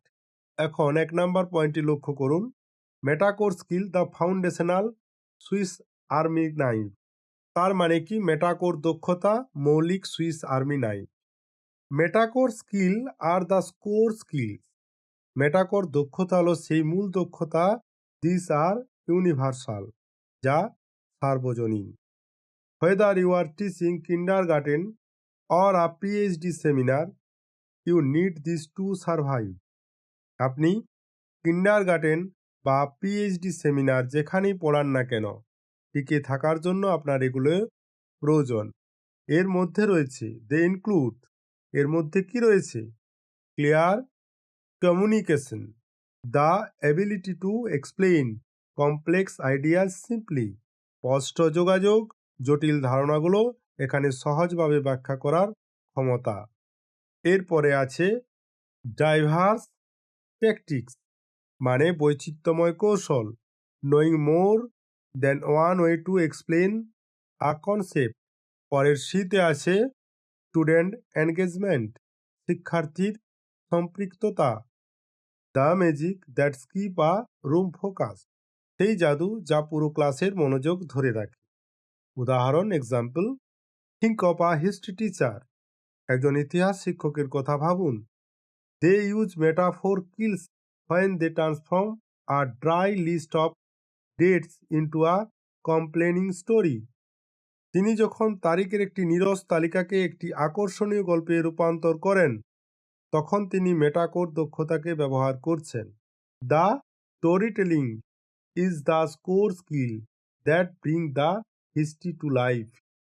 এখানে গল্প বলা হলো সেই মূল দক্ষতা যা ইতিহাসকে প্রাণবন্ত করে তোলে। অর্থাৎ মেটাকোর স্কিলটা কি? সেই স্কিল যেটা একজন শিক্ষক শিক্ষার্থীদের কাছে যে কোনো বোরিং বিষয়কে আকর্ষণীয় করে তুলেন, তাই এটাকে বলা হয় কোর স্কিল। এরপর আছে polycrest skill, the specialised scalpel. Polycrest দক্ষতা বিশেষায়িত, polycrest skill are specialised. Polycrest দক্ষতা হলো বিশেষায়িত। They use metacore skill when they transform a dry list of dates into a complaining story. এগুলো সেই সরঞ্জাম যা আপনি নির্দিষ্ট বিষয় বা অন্য শ্রেণীকক্ষ পরিস্থিতির জন্য ব্যবহার করেন। The storytelling is the score skill that brings the history to life. এগুলো অন্যান্য চ্যালেঞ্জ মোকাবিলা করতে সাহায্য করে। পলিক্রেট স্কিলস আর স্পেশালাইজড। পলিক্রেট দক্ষতা হলো বিশেষায়িত। These are the tools you pull out for specific subject or unique classroom situations. এগুলো সেই সরঞ্জাম যা আপনি নির্দিষ্ট বিষয় বা অন্যান্য শ্রেণীকক্ষ পরিস্থিতির জন্য ব্যবহার করেন। এগুলো অন্যান্য চ্যালেঞ্জ মোকাবিলা করতেও সাহায্য করে। যেমন subject specific expertise. This is your deep dive knowledge. It is what allows you to answer the why question confidently. এটি হলো আপনার বিষয়ের গভীর জ্ঞান। এটি আপনাকে যে কোনো কেন প্রশ্নের উত্তর দিতে সাহায্য করবে। গভীর জ্ঞান ছাড়া আপনি এই অর্থপূর্ণ আলোচনা পরিচালনা করতে পারবেন না। প্রথমটি হচ্ছে subject specific pedagogical skill. What is this? For example, a science teacher needs the specific expertise to manage a laboratory safely. উদাহরণস্বরূপ, একজন বিজ্ঞান শিক্ষকের গবেষণাগার বা ল্যাবরেটরি নিরাপদে পরিচালনা করার জন্য বিশেষ দক্ষতার প্রয়োজন পড়ে। They are managing equipment and safety protocol skill a literature teacher does not necessary need. তারা শুধু পড়াচ্ছেন না, তারা সরঞ্জাম, রাসায়নিক এবং নিরাপত্তা বিধি পরিচালনা করছেন, যা একজন সাহিত্যিক শিক্ষকের হয়তো প্রয়োজন হয় না। এটাকে বলা হচ্ছে subject specific প্যাডাগজিক্যাল skills.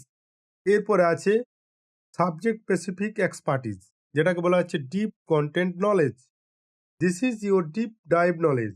It is what allows you to answer the why question confidently. এটি হলো আপনার বিষয় গভীর জ্ঞান।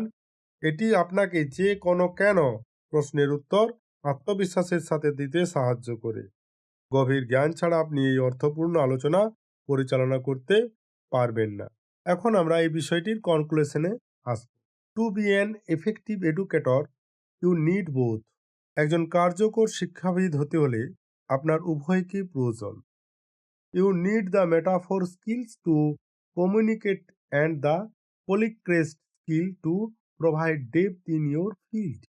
যোগাযোগের জন্য আপনার মেটাকোর দক্ষতা এবং আপনার ক্ষেত্রে গভীরতা প্রদানের জন্য পলিক্রেস্ট দক্ষতার প্রয়োজন হবে।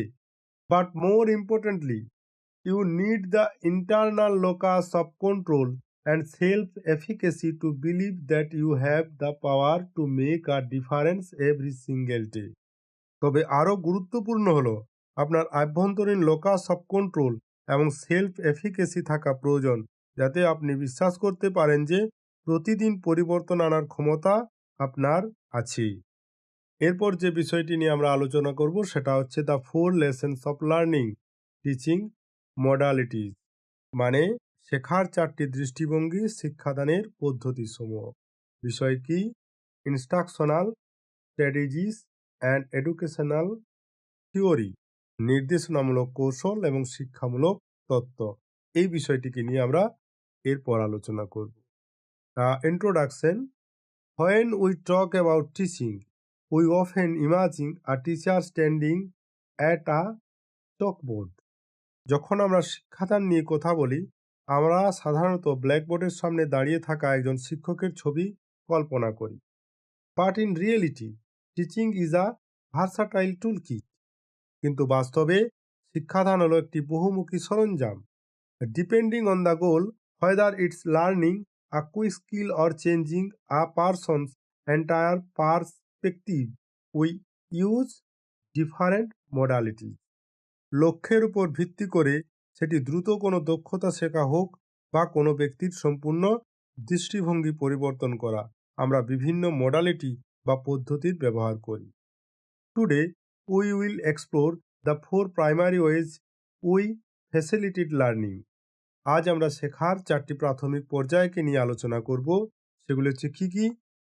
Training, development, instruction and indoctrination. প্রথম যে পয়েন্টটি নিয়ে আমরা আলোচনা করব সেটি হচ্ছে training, the quick start skill. প্রশিক্ষণ, যেটা তাড়াতাড়ি তৈরি করার একটি দক্ষতা। Think of training as a short term high impact part of learning design for a specific purpose. প্রশিক্ষণকে একটি নির্দিষ্ট উদ্দেশ্যে পরিকল্পিত দীর্ঘমেয়াদী এবং উচ্চ প্রভাবশালী শেখার প্রক্রিয়া হিসাবে ভাবুন।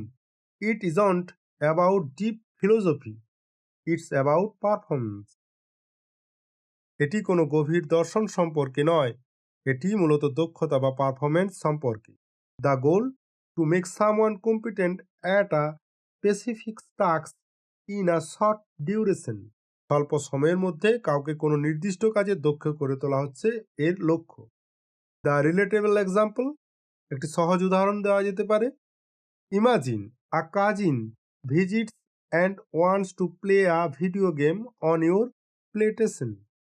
কল্পনা করুন, এক কাজিন আপনার বাড়িতে এসেছে এবং সে আপনার প্লেস্টেশনে ভিডিও গেম খেলতে চায়। You spend 15 minutes sharing them which buttons to press so they can play with you.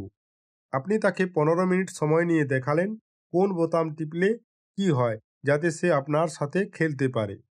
That is training. এটাই হলো প্রশিক্ষণ। দ্য প্রফেশনাল কনটেক্সট, পেশাগত ক্ষেত্র। কি হবে এটা? When you join a new company, যখন আপনি কোনো নতুন কোম্পানিতে যোগ দেন। They put you through induction training, তখন তারা আপনাকে ইন্ডাকশন ট্রেনিং দেয়।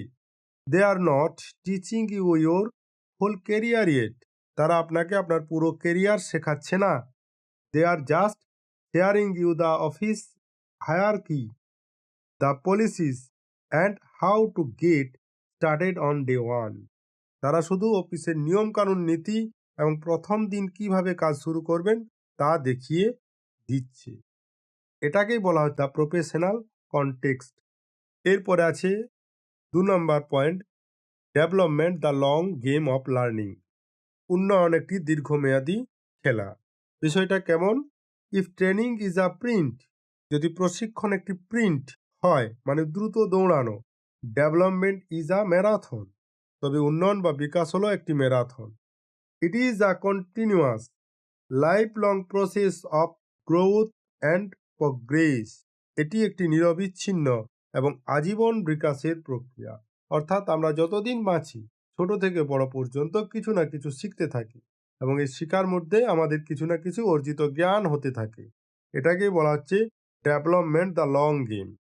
এর লক্ষ্য কি? The goal comprehensive growth, gaining new layers of skill and wisdom over time. সময়ের সাথে সাথে নতুন দক্ষতা এবং প্রক্রিয়া অর্জনের মাধ্যমে সামগ্রিক বিকাশ। নাও I say a story of Sally. Let's look at Sally. আসুন সেলির দিকে তাকাই। In 2013, she started as a sales intern at Samsung. 2013 সালে সে স্যামসাংয়ের সেলস ইন্টার্ন হিসাবে যোগ দেয়। She received her initial training, but she didn't stop there. সে শুরুতে কিছু প্রশিক্ষণ পেয়েছিল, কিন্তু সেখানেই থেমে থাকেননি। Over the next decade, she developed the ability to lead teams, manage massive projects, and win over major clients. পরবর্তী এক দশকে সে টিম পরিচালনা করা, বড় প্রজেক্ট সামলানো এবং নতুন ক্লায়েন্ট আনার ক্ষমতা অর্জন করে। By 2023, she became the sales director. 2023 সালের মধ্যে সে সেলস ডিরেক্টর পদে উন্নতি হয়। এটাকেই বলা হচ্ছে development. Development is the sum of many experiences that transform who you are professionally and personally.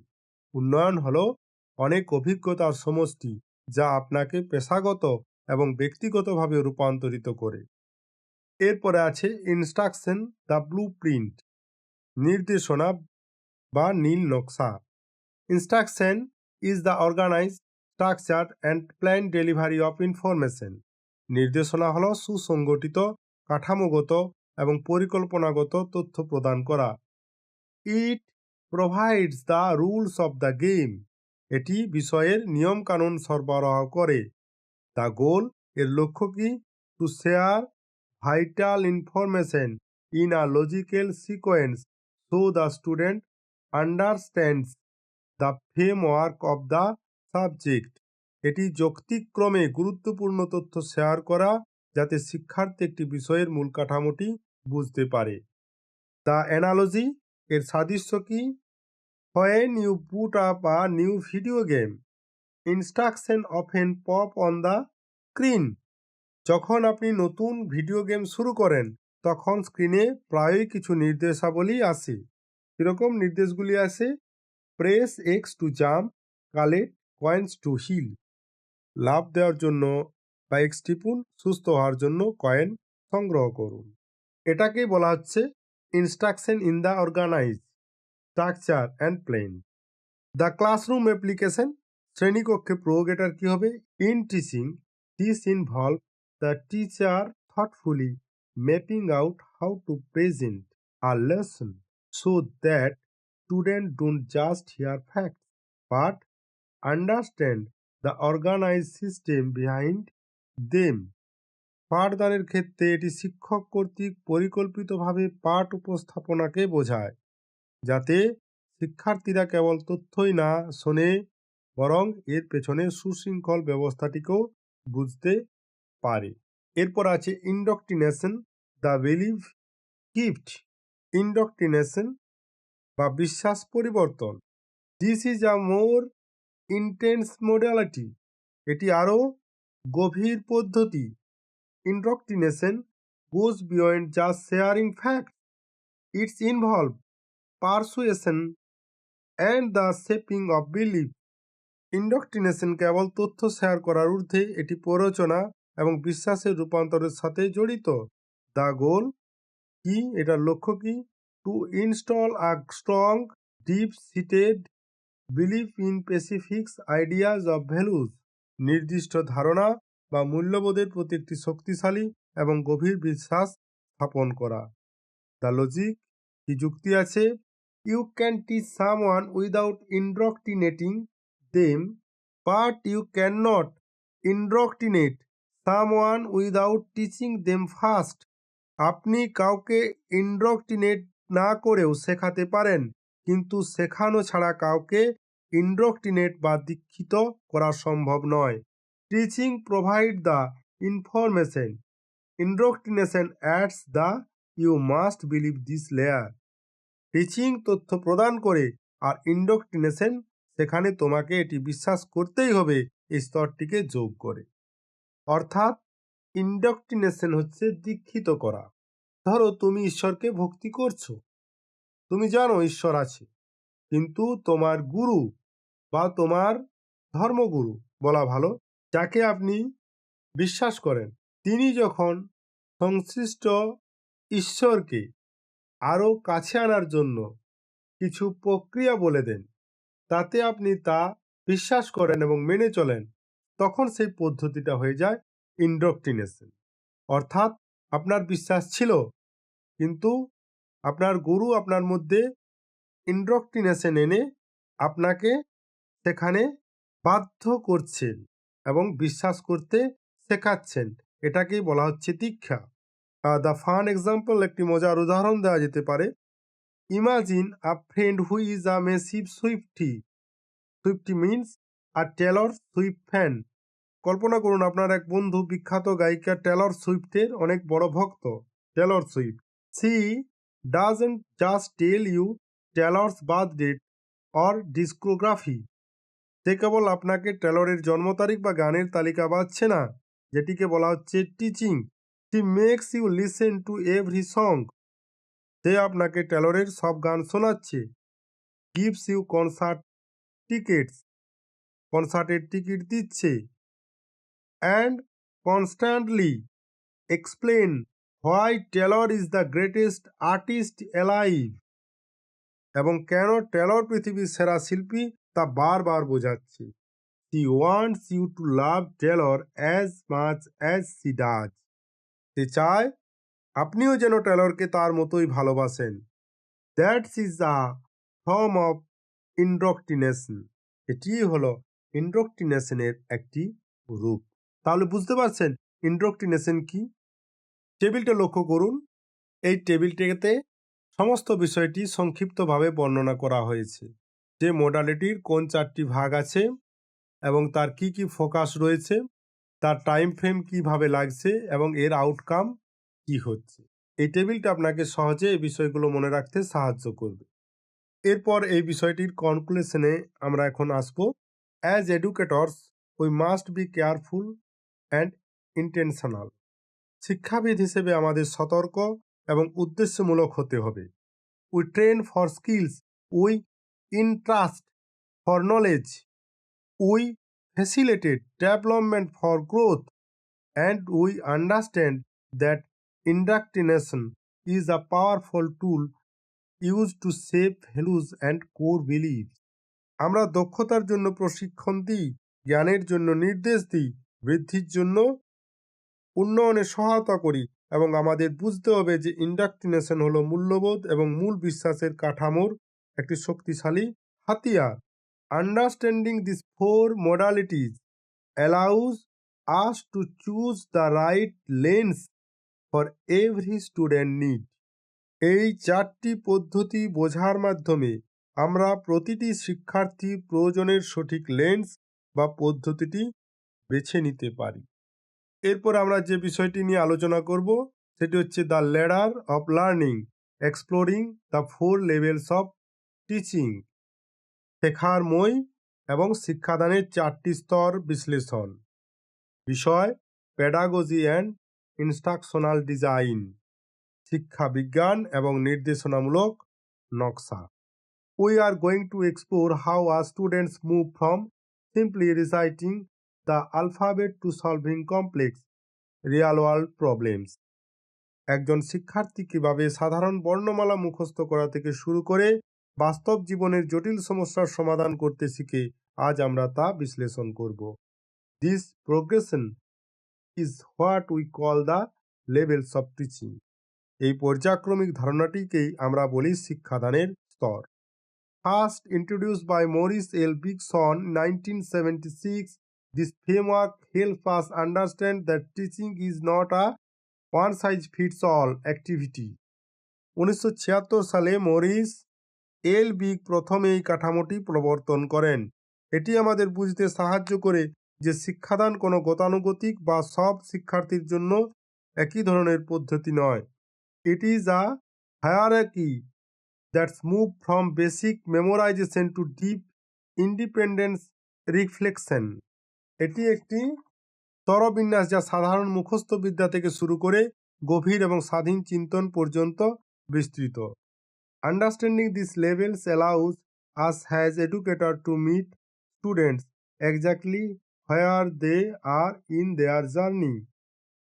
এই স্তরগুলো বোঝার মাধ্যমে একজন শিক্ষক হিসেবে আমরা শিক্ষার্থীদের তাদের শেখার যাত্রার সঠিক অবস্থানে সাহায্য করতে পারি।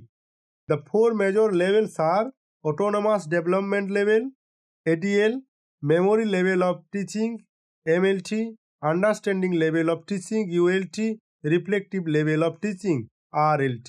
এই চারটি বিষয়কে নিয়ে এখন আমরা জানব। The autonomous development level, স্বায়ত্তশাসিত উন্নয়ন স্তর। প্রোপোনেন্ট কে মরিস এল বিগ, এর প্রবক্তা হচ্ছেন মরিস এল বিগ। বিষয়টা কেমন? Things of this level as natural growth, এই স্তরটি প্রাকৃতিক বৃদ্ধি হিসেবে ভাবুন। Just as the plant grows without a gardening telling every leaf where to point, the autonomous development level is where learning happens naturally. মালি যেমন প্রতিটি পাতাকে বলে দেয় না কোন দিকে বড় হতে হবে, ঠিক তেমনি এই স্তরে শেখাটা প্রাকৃতিকভাবে ঘটে। আপনারা লক্ষ্য করবেন একটি বাচ্চা ছেলে যখন হাঁটতে শিখে সে হঠাৎ করে উঁচু জায়গা দিয়ে নেমে যেতে পারে। নামার পদ্ধতিটাও সে অদ্ভুতভাবে আয়ত্ত করে। সে দেখবেন যে সেফলি সে মাটিতে নেমে আসছে। আপনি অবাক হবেন, এটা শিখলো কোথা থেকে? না, এটা সে প্রকৃতভাবে অর্জিত করেছে। এটাকেই বলা হচ্ছে the autonomous development level. The concept, মূল ধারণা কি? Students take the lead, they explore hobbies and interest outside of a formal curriculum. শিক্ষার্থীরা নিজেরাই এখানে নেতৃত্ব দেয়। তারা প্রথাগত পাঠ্যক্রমের বাইরে নিজেদের শখ এবং আগ্রহের বিষয়গুলো নিয়ে কাজ করে। অর্থাৎ শিক্ষার্থী যা শ্রেণীকক্ষে শেখে তার বাইরেও সে আশেপাশে থেকে শিখে আসে, এবং যখন সেটা শিক্ষার মধ্যে কাজে লাগায় তখন সেটা হয়ে যায় স্বায়ত্তশাসিত উন্নয়ন স্তর বা অটোনোমাস ডেভেলপমেন্ট লেভেল। এই লেভেলে বা এই জায়গায় শিক্ষকের ভূমিকা কি? The teachers role. At this level the teacher is less of a boss and more of a silent supporter. এই স্তরে শিক্ষক কোনো বস নন, বরং একজন নীরব সমর্থক। There is minimal interference, no forceful rule and no rigid directions. এখানে কোনো জোরপূর্বক নিয়ম বা কঠোর নির্দেশনা থাকে না। শেখার প্রক্রিয়াটি সম্পূর্ণ শিক্ষার্থী চালিত এবং organic. The learning is entirely student driven and unfolds organically. এরপর আমরা পরের বিষয়টি যাব, সেটি হচ্ছে the memory level of teaching, স্মৃতি স্তর কি? এর প্রোপোনেন্ট বা প্রবক্তাকে Johann Friedrich Herbart. This is the first formal step in education. এটি প্রথাগত শিক্ষার প্রথম ধাপ। In many culture we call this are rote learning. একে আমরা সাধারণ ভাষায় মুখস্থবিদ্যা বা রোট লার্নিং বলে থাকি। এটি হচ্ছে সারা বিশ্বে একটি প্রথাগত প্রথম ধাপ শিক্ষা। মূল কনসেপ্টটা কি? The concept, the focus is entirely on memorising facts. এখানে সম্পূর্ণ ফোকাস থাকে তথ্য মুখস্থ করার উপর। Things back to your early school days learning the ABC song, multiplication tables or historical dates. ছোটবেলায় ABC গান শেখা, নামতা পড়া বা ঐতিহাসিক তারিখ মনে রাখার কথা ভাবুন। You didn't ask why B comes after A, you just remember that it does. আপনি তখন প্রশ্ন করেননি কেন এর পরে বি আসে, আপনি শুধু মনে রেখেছিলেন যে এটাই নিয়ম। এটাকেই বলা হচ্ছে স্মৃতিস্তর। এই স্মৃতিস্তরের ৩টি স্তম্ভ আছে। একটি হচ্ছে লার্নিং, দ্বিতীয়টি হচ্ছে রিটেনশন, তৃতীয়টি হচ্ছে রিপ্রোডাকশন। লার্নিং কি? টেকিং ইন দ্য মেটেরিয়াল, তথ্য গ্রহণ করা। রিপ্রোডাকশন কি? Reciting in. তারপরে আছে রিটেনশন। রিটেনশন কি? Keeping it in your head, মাথায় গেঁথে রাখা। তৃতীয়টি হচ্ছে রিপ্রোডাকশন, মানে কি? উপস্থাপনা। Reciting it when the teacher asks, প্রয়োজনে তা পুনরায় বলা বা লেখা। দ্য ডায়নামিক, এর চালনা শক্তিকে। The teacher is the dominate player, এখানে শিক্ষকই হলেন মূল চালিকা শক্তি বা কর্তা ধর্তা। The student role is passive, they are a vessel to be filled with fact. শিক্ষার্থীর ভূমিকা এখানে নিষ্ক্রিয়, তারা কেবল তথ্যের আধার হিসেবে কাজ করে। ইভ্যালুয়েশন কি? এর মূল্যায়ন কি হবে? Usually done through oral or written test that check how much you can recall. এখানে সাধারণত মৌখিক বা লিখিত পরীক্ষার মাধ্যমে যাচাই করা হয় শিক্ষার্থী কতটুকু মনে রাখতে পেরেছে, যেগুলো আমাদের প্রথাগত পরীক্ষার পদ্ধতি রয়েছে। ইভ্যালুয়েশন কি সেটা উল্লেখ করলাম। প্রো টিপ ফর টিচার্স, এখানে শিক্ষকের জন্য একটা টিপস রয়েছে, সেটা কি? To make MLT effective, keep the content simple and structure. এই স্তরটিকে কার্যকর করতে পাঠ্য বিষয়বস্তু সহজ এবং সুসংগঠিত রাখুন। Move from the simple to the complex and use visual AIDS like charts and picture. সহজ থেকে জটিলের দিকে যান এবং চার্ট বা ছবির মতো ভিজুয়াল এইড ব্যবহার করুন, যেগুলো আগে ব্যাখ্যা করা হয়েছে। এরপরে তৃতীয় আছে the understanding level of teaching বা ইউএলটি, প্রোপোনান্ট এইচ.সি. মরিসন। উপলব্ধি বা বোধগম্যতা স্তর এটি। Once a student has the fact, they need to know what they mean. শিক্ষার্থী যখন তথ্যগুলো জেনে যায় তখন তাদের জানার প্রয়োজন হয় এগুলোর অর্থ কি। This is the thoughtful level, একে বলা হয় চিন্তাশীল স্তর। মূল ধারণা কি? The concept we move beyond what and into the why and how. এখানে আমরা কেবল কি থেকে বেরিয়ে কেন এবং কিভাবেতে প্রবেশ করি। At the memory level, you know plants need sunlight. স্মৃতিস্তরে আপনি জানতেন উদ্ভিদের সূর্যের আলোর প্রয়োজন। And the understanding level, you learn how they use that sunlight to create food. উপলব্ধি স্তরে আপনি শিখবেন উদ্ভিদ কিভাবে সেই আলো ব্যবহার করে খাদ্য তৈরি করে। বোঝা যাচ্ছে যে আন্ডারস্ট্যান্ডিং লেভেল অফ টিচিং বিষয়টা কি? দ্য গোল, লক্ষ্য, মাস্টারি অফ দ্য সাবজেক্ট, বিষয়ের উপর ব্যুৎপত্তিগত বা দক্ষতা অর্জন করা। It's about being able to explain, compare and provide example. এটি ব্যাখ্যা করা, তুলনা করা এবং উদাহরণ দেওয়ার ক্ষমতা তৈরি করে। দ্য ডাইনামিক, এর চালনা শক্তিকে। The classroom becomes interactive, classroom এখানে ইন্টারেক্টিভ বা পারস্পরিক ক্রিয়াশীল হয়ে ওঠে। Both the teacher and the learner play active roles, শিক্ষক এবং শিক্ষার্থী উভয়ই সক্রিয় ভূমিকা পালন করে। তবে শিক্ষার্থী এখানে ধীরে ধীরে উদ্যোগ নিতে শুরু করে। ইভ্যালুয়েশন কি? এর মূল্যায়ন কি? This can be objective or এসে টাইপ। এটি এমসিকিউ বা বর্ণনামূলক হতে পারে, যা মূলত শিক্ষার্থী প্রয়োগ ক্ষমতা যাচাই করে।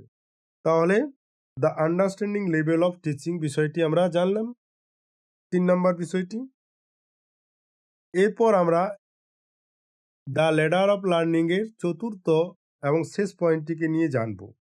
চতুর্থ বা শেষ পয়েন্টটি হচ্ছে the reflective level of teaching, চিন্তন বা প্রতিফলন স্তর, যেটিকে সংক্ষিপ্তভাবে বলে RLT। এর প্রবক্তা হচ্ছেন hunt. This is the most advanced and most thoughtful level of teaching. এটি শিক্ষাদানের সবচাইতে উন্নত এবং সর্বোচ্চ চিন্তাশীল স্তর। It is where education meets the Real world. এখানে শিক্ষা বাস্তব জগতের সাথে মিলিত হয়। মূল ধারণা বা দ্য কনসেপ্ট কি? Here students use their knowledge to solve actual problems. এখানে শিক্ষার্থীরা তাদের জ্ঞান ব্যবহার করে বাস্তব জীবনের সমস্যার সমাধান করে। Things of N MBA student analysing a real business failure. একজন এমবিএ শিক্ষার্থীর কোনো ব্যবসার ব্যর্থতা বিশ্লেষণ করা, এই বিষয়টা ভাবুন। বুঝতে পারছেন যে কিভাবে সে শিখছে? সে এমবিএ পড়ে এসেছে, সে ব্যবসা সম্পর্কে একটা ধারণা আছে এবং সে তবেই বিশ্লেষণ করতে পারছে যে সে ব্যবসায় কিভাবে ফেলিওর হচ্ছে। দ্য গোল কি? To develop critical thinking, analysis and independent decision making. সমালোচনামূলক চিন্তা, বিশ্লেষণ এবং স্বাধীন সিদ্ধান্ত গ্রহণের ক্ষমতা তৈরি করা। আমরা শুধু কোনো বিষয় সম্পর্কে শেখাচ্ছি না, বরং তাদের মস্তিষ্ককে এমনভাবে তৈরি করছি যাতে তারা অদেখা সমস্যার সমাধান করতে পারে। দ্য ডায়নামিক, এর চালিকা শক্তি কে আছে? The teachers role is democratic. শিক্ষকের ভূমিকা এখানে গণতান্ত্রিক।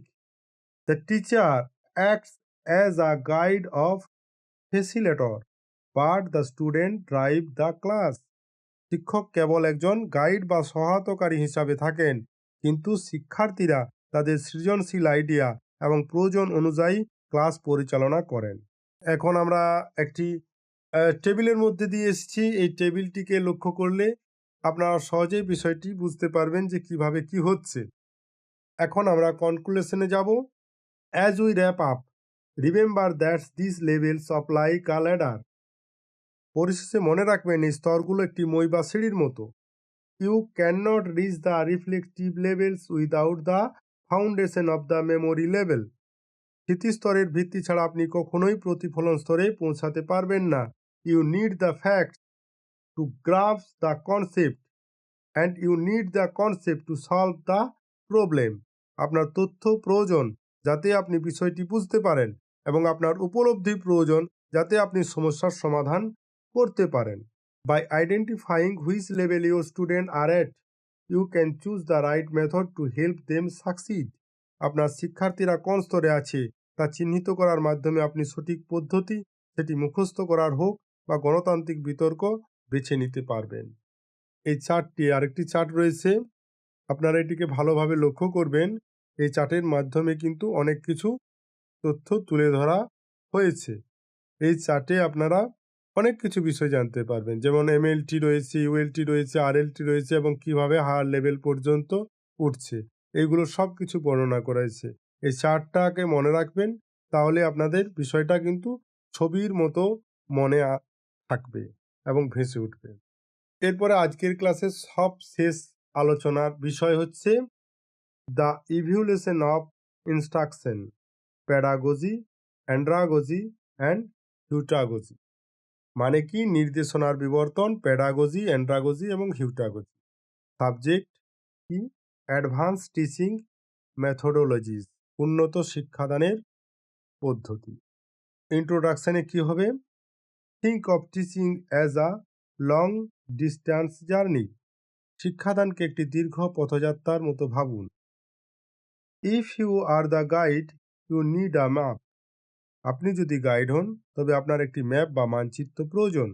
But here is the catch, the map you use for a toddler in a park on walk, for a professional hiker in the mountain. কিন্তু এখানে একটা বিষয় আছে। পার্কে থাকা একটা ছোট শিশুর জন্য আপনি যে ম্যাপ ব্যবহার করবেন, পাহাড়ের এক পেশাদার হাইকারের জন্য সেই ম্যাপ কাজ করবে না। In education this maps are call teaching model. শিক্ষায় এই ম্যাপগুলোকেই বলা হয় teaching model. They provide a structured approach, defining who leads the way, who follows and how the interaction unfolds. এগুলি একটি সুশৃঙ্খল কাঠামো প্রদান করে, যেখানে নির্ধারিত থাকে কে নেতৃত্ব দেবে, কে অনুসরণ করবে এবং পারস্পরিক মিথস্ক্রিয়া কেমন হবে। Today we will break down the three fundamental models of learning. আজ আমরা শেখার তিনটি মৌলিক মডেল নিয়ে আলোচনা করব। প্রথম যে বিষয়টি হবে pedagogy, the teacher led approach. Pedagogy শিক্ষক চালিত পদ্ধতি। প্রবক্তা হচ্ছেন জোহান ফ্রেডরিক হাবার্ট। এর টার্গেট অডিয়েন্স হচ্ছেন চিলড্রেন অ্যান্ড লার্নার্স, অর্থাৎ ইয়ং লার্নার্স, শিশু বা নবীন শিক্ষার্থী এর target. The word pedagogy comes from the Greek paidos অর্থাৎ child and agogos called leader. Pedagogy শব্দটি গ্রিক শব্দ পাইডোস মানে শিশু এবং এগোগোস মানে নেতা থেকে এসেছে। Literally it means leading the child. আক্ষরিক অর্থে এর অর্থ হল শিশুকে নেতৃত্ব দেওয়া। The concept in this traditional model, the teacher is the central authority. শিক্ষক নির্ধারণ করেন। এই প্রথাগত মডেলে শিক্ষকই হলেন কেন্দ্রীয় কর্তৃপক্ষ। They are the primary source of knowledge. তিনি জ্ঞানের প্রাথমিক উৎস। The dynamic, the teacher decides what is taught, how it is taught and when it is taught. শিক্ষক নির্ধারণ করেন কি পড়ানো হবে, কিভাবে পড়ানো হবে এবং কখন পড়ানো হবে। Learner is often a passive recipient. শিক্ষার্থী এখানে মূলত একজন নিষ্ক্রিয় গ্রহীতা। Example, imagine a kindergarten teacher teaching the alphabet. কল্পনা করুন একজন কিন্ডারগার্টেন শিক্ষক বর্ণমালা শেখাচ্ছেন। The kids aren't analysing why A looks like a triangle, they are simply memorising. বাচ্চারা কেন এ দেখতে ত্রিভুজের মতো তা বিশ্লেষণ করছে না, তারা কেবল বারবার বলার মাধ্যমে তা মুখস্থ করছে। The teacher provides the structure and the students follow. শিক্ষক কাঠামো প্রদান করেন এবং শিক্ষার্থীরা তা অনুসরণ করেন। এটাই হচ্ছে pedagogy, the teacher lead approach. এরপর আমরা যেটা পড়ব সেটা হচ্ছে andragogy, the learner led approach. এর প্রবক্তা হচ্ছেন ইউজেন রেজেনস্টক হিউসি। এর টার্গেট অডিয়েন্স হচ্ছে adult learner. As we grow we stop waiting to be led and start waiting to explore. আমরা যখন বড় হই তখন আমরা কেবল পরিচালিত হতে চাই না। This is where andragogy comes in. বরং নিজে অন্বেষণ করতে চাই। এখানেই অ্যান্ড্রাগজির গুরুত্ব। দ্য কনসেপ্ট, মূল ধারণা। The focus shift from the teachers to the learner. এখানে মনোযোগ শিক্ষক থেকে শিক্ষার্থীর দিকে সরে যায়। Here students play on active role in asking question and finding answer. শিক্ষার্থীরা প্রশ্ন করা এবং উত্তর খোঁজার ক্ষেত্রে সক্রিয় ভূমিকা পালন করে। The teachers role, instead of an authority figure, the teachers become a facilitator or a supportive crew member. একজন আধিপত্য বিস্তারকারী কর্তৃপক্ষের পরিবর্তে শিক্ষক এখানে একজন সহায়ক বা একজন সহযোগী ক্রু মেম্বার হিসাবে কাজ করেন। The analogy, things of learning to ride a bike with an older brother. বড় ভাইয়ের কাছে সাইকেল চালানো শেখার কথা ভাবুন। He does not hold your hand every second, he gives you tips, cheers you on and lets you follow and get back up. তিনি প্রতি সেকেন্ডে আপনার হাত ধরে থাকেন না, বরং তিনি আপনাকে টিপস দেন, উৎসাহ দেন এবং আপনাকে পড়ে গিয়ে আবার উঠে দাঁড়াতে সাহায্য করেন। You learn by doing. আপনি কাজটির মাধ্যমে শিখছেন। কি শিফট, প্রধান পরিবর্তন কি? Student are not just receiving fact. শিক্ষার্থীরা কেবল তথ্য গ্রহণ করছেন না, they are interpreting information and gaining fresh skills through experience.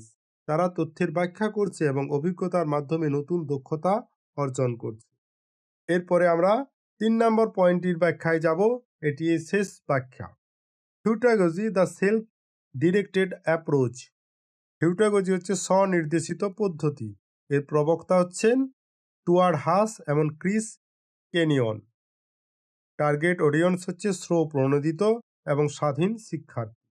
হিউটাগজি is the ultimate level of learning. Heutagogy হলো শেখার সর্বোচ্চ স্তর। From the Greek heutos, it's mean being the boss of your own journey, যার অর্থ নিজের যাত্রার মালিক বা বস হওয়া। এর মূল ধারণা কি? The concept, the learner does not just decide how to learn, but they also shape the learning environment and the final outcomes. শিক্ষার্থী কেবল কিভাবে শিখবে তাই ঠিক করে না, বরং তারা শেখার পরিবেশ এবং ফলাফল নির্ধারণ করে। Its focuses on critical thinking and problem solving for the real world. এটি বাস্তব জগতের জটিল সমস্যার সমাধান এবং সমালোচনামূলক চিন্তার উপর গুরুত্ব দেয়। একটি রাঁধুনির উদাহরণ আমি তুলে ধরছি। A master chef doesn't follow a rigid recipe. একজন মাস্টার শেফ কেবল একটি নির্দিষ্ট রেসিপি অনুসরণ করেন না। They pick their own ingredients and decide the cooking method to achieve a specific goal. তিনি নিজের উপকরণ নিজে বেছে নেন এবং লক্ষ্য অর্জনের জন্য রান্নার পদ্ধতি নিজেই ঠিক করেন। Similarly, a person learning to cook an Italian dish via YouTube is practicing heutagogy. They chose the subject, the platform and the pace.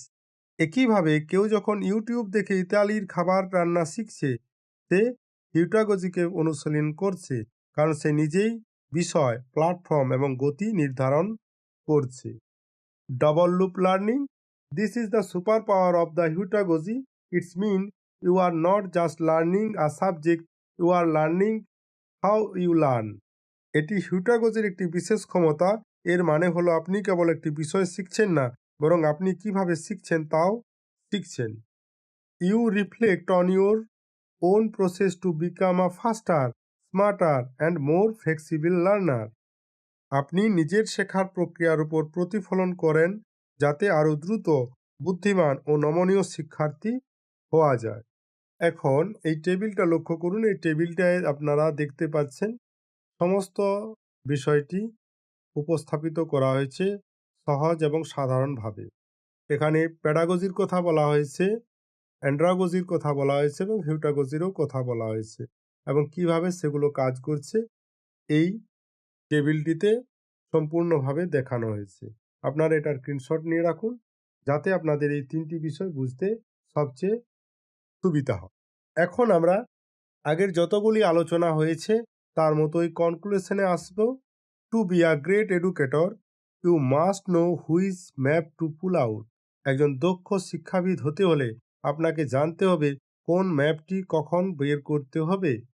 Use pedagogy when building foundation for the young. ছোটদের ভিত্তি তৈরি করার জন্য pedagogy ব্যবহার করুন। Move to andragogy. Move to andragogy as they grow into active participants. তারা যখন সক্রিয় অংশগ্রহণকারী হয়ে ওঠে তখন অ্যান্ড্রাগজিতে যান। And strive for heutagogy to create life long learners who can adapt to an ever changing world. এবং এমন আজীবন শিক্ষার্থী তৈরির জন্য হিউটাগজি প্রয়োগ করুন যারা সদা পরিবর্তনশীল বিশ্বের সাথে খাপ খাইয়ে নিতে পারে। You are not just handing out facts, you are gradually handing over the keys to the vehicle of learning. আপনি কেবল তথ্য বিলি করছেন না, আপনি ধীরে ধীরে শিক্ষার্থীর হাতে তাদের শেখার জ্ঞানের চাবিকাঠিটি তুলে দিচ্ছেন। তাহলে এই গেল আজকের আলোচনা। এই দুটো ক্লাসে আমরা টিচিং অ্যাপটিটিউড ক্লাসটাকে পুরোপুরি কভার করলাম। আপনাদের বোঝার সুবিধার্থে আমাদের ভিডিও প্রথম ক্লাসটি আমাদের চ্যানেলে আছে, সেটি দেখুন, পরে এই ক্লাসটিকে মন দিয়ে দেখুন। অবশ্যই এই টিচিং অ্যাপটিটিউড বিষয় সম্পর্কে আপনাদের একটা ধারণা হবে। এখন আমরা যেটা করব, পরের ভিডিওতে আমরা এর সম্পর্কে, এই যে টিচিং অ্যাপটিটিউড সম্পর্কে UGC NET, SET, CTET, BEd, এমএডে যে ধরনের কোশ্চেন আসে সেই কোশ্চেনগুলিকে নিয়ে তার অ্যান্সার সহ ব্যাখ্যা নিয়ে আলোচনা করব। তাহলে তাহলে চোখ রাখুন আমাদের চ্যানেলটিতে এবং আপনারা নিশ্চিতভাবে আপনাদের প্রিপারেশন সঠিক মাত্রায় ফুটিয়ে তুলতে পারবেন বলে আমরা আশা রাখি। যা হোক, ভিডিওর এই পর্যন্ত জুড়ে থাকার জন্য আপনাকে ধন্যবাদ। ভালো থাকবেন, শিক্ষার সাথে যুক্ত থাকবেন।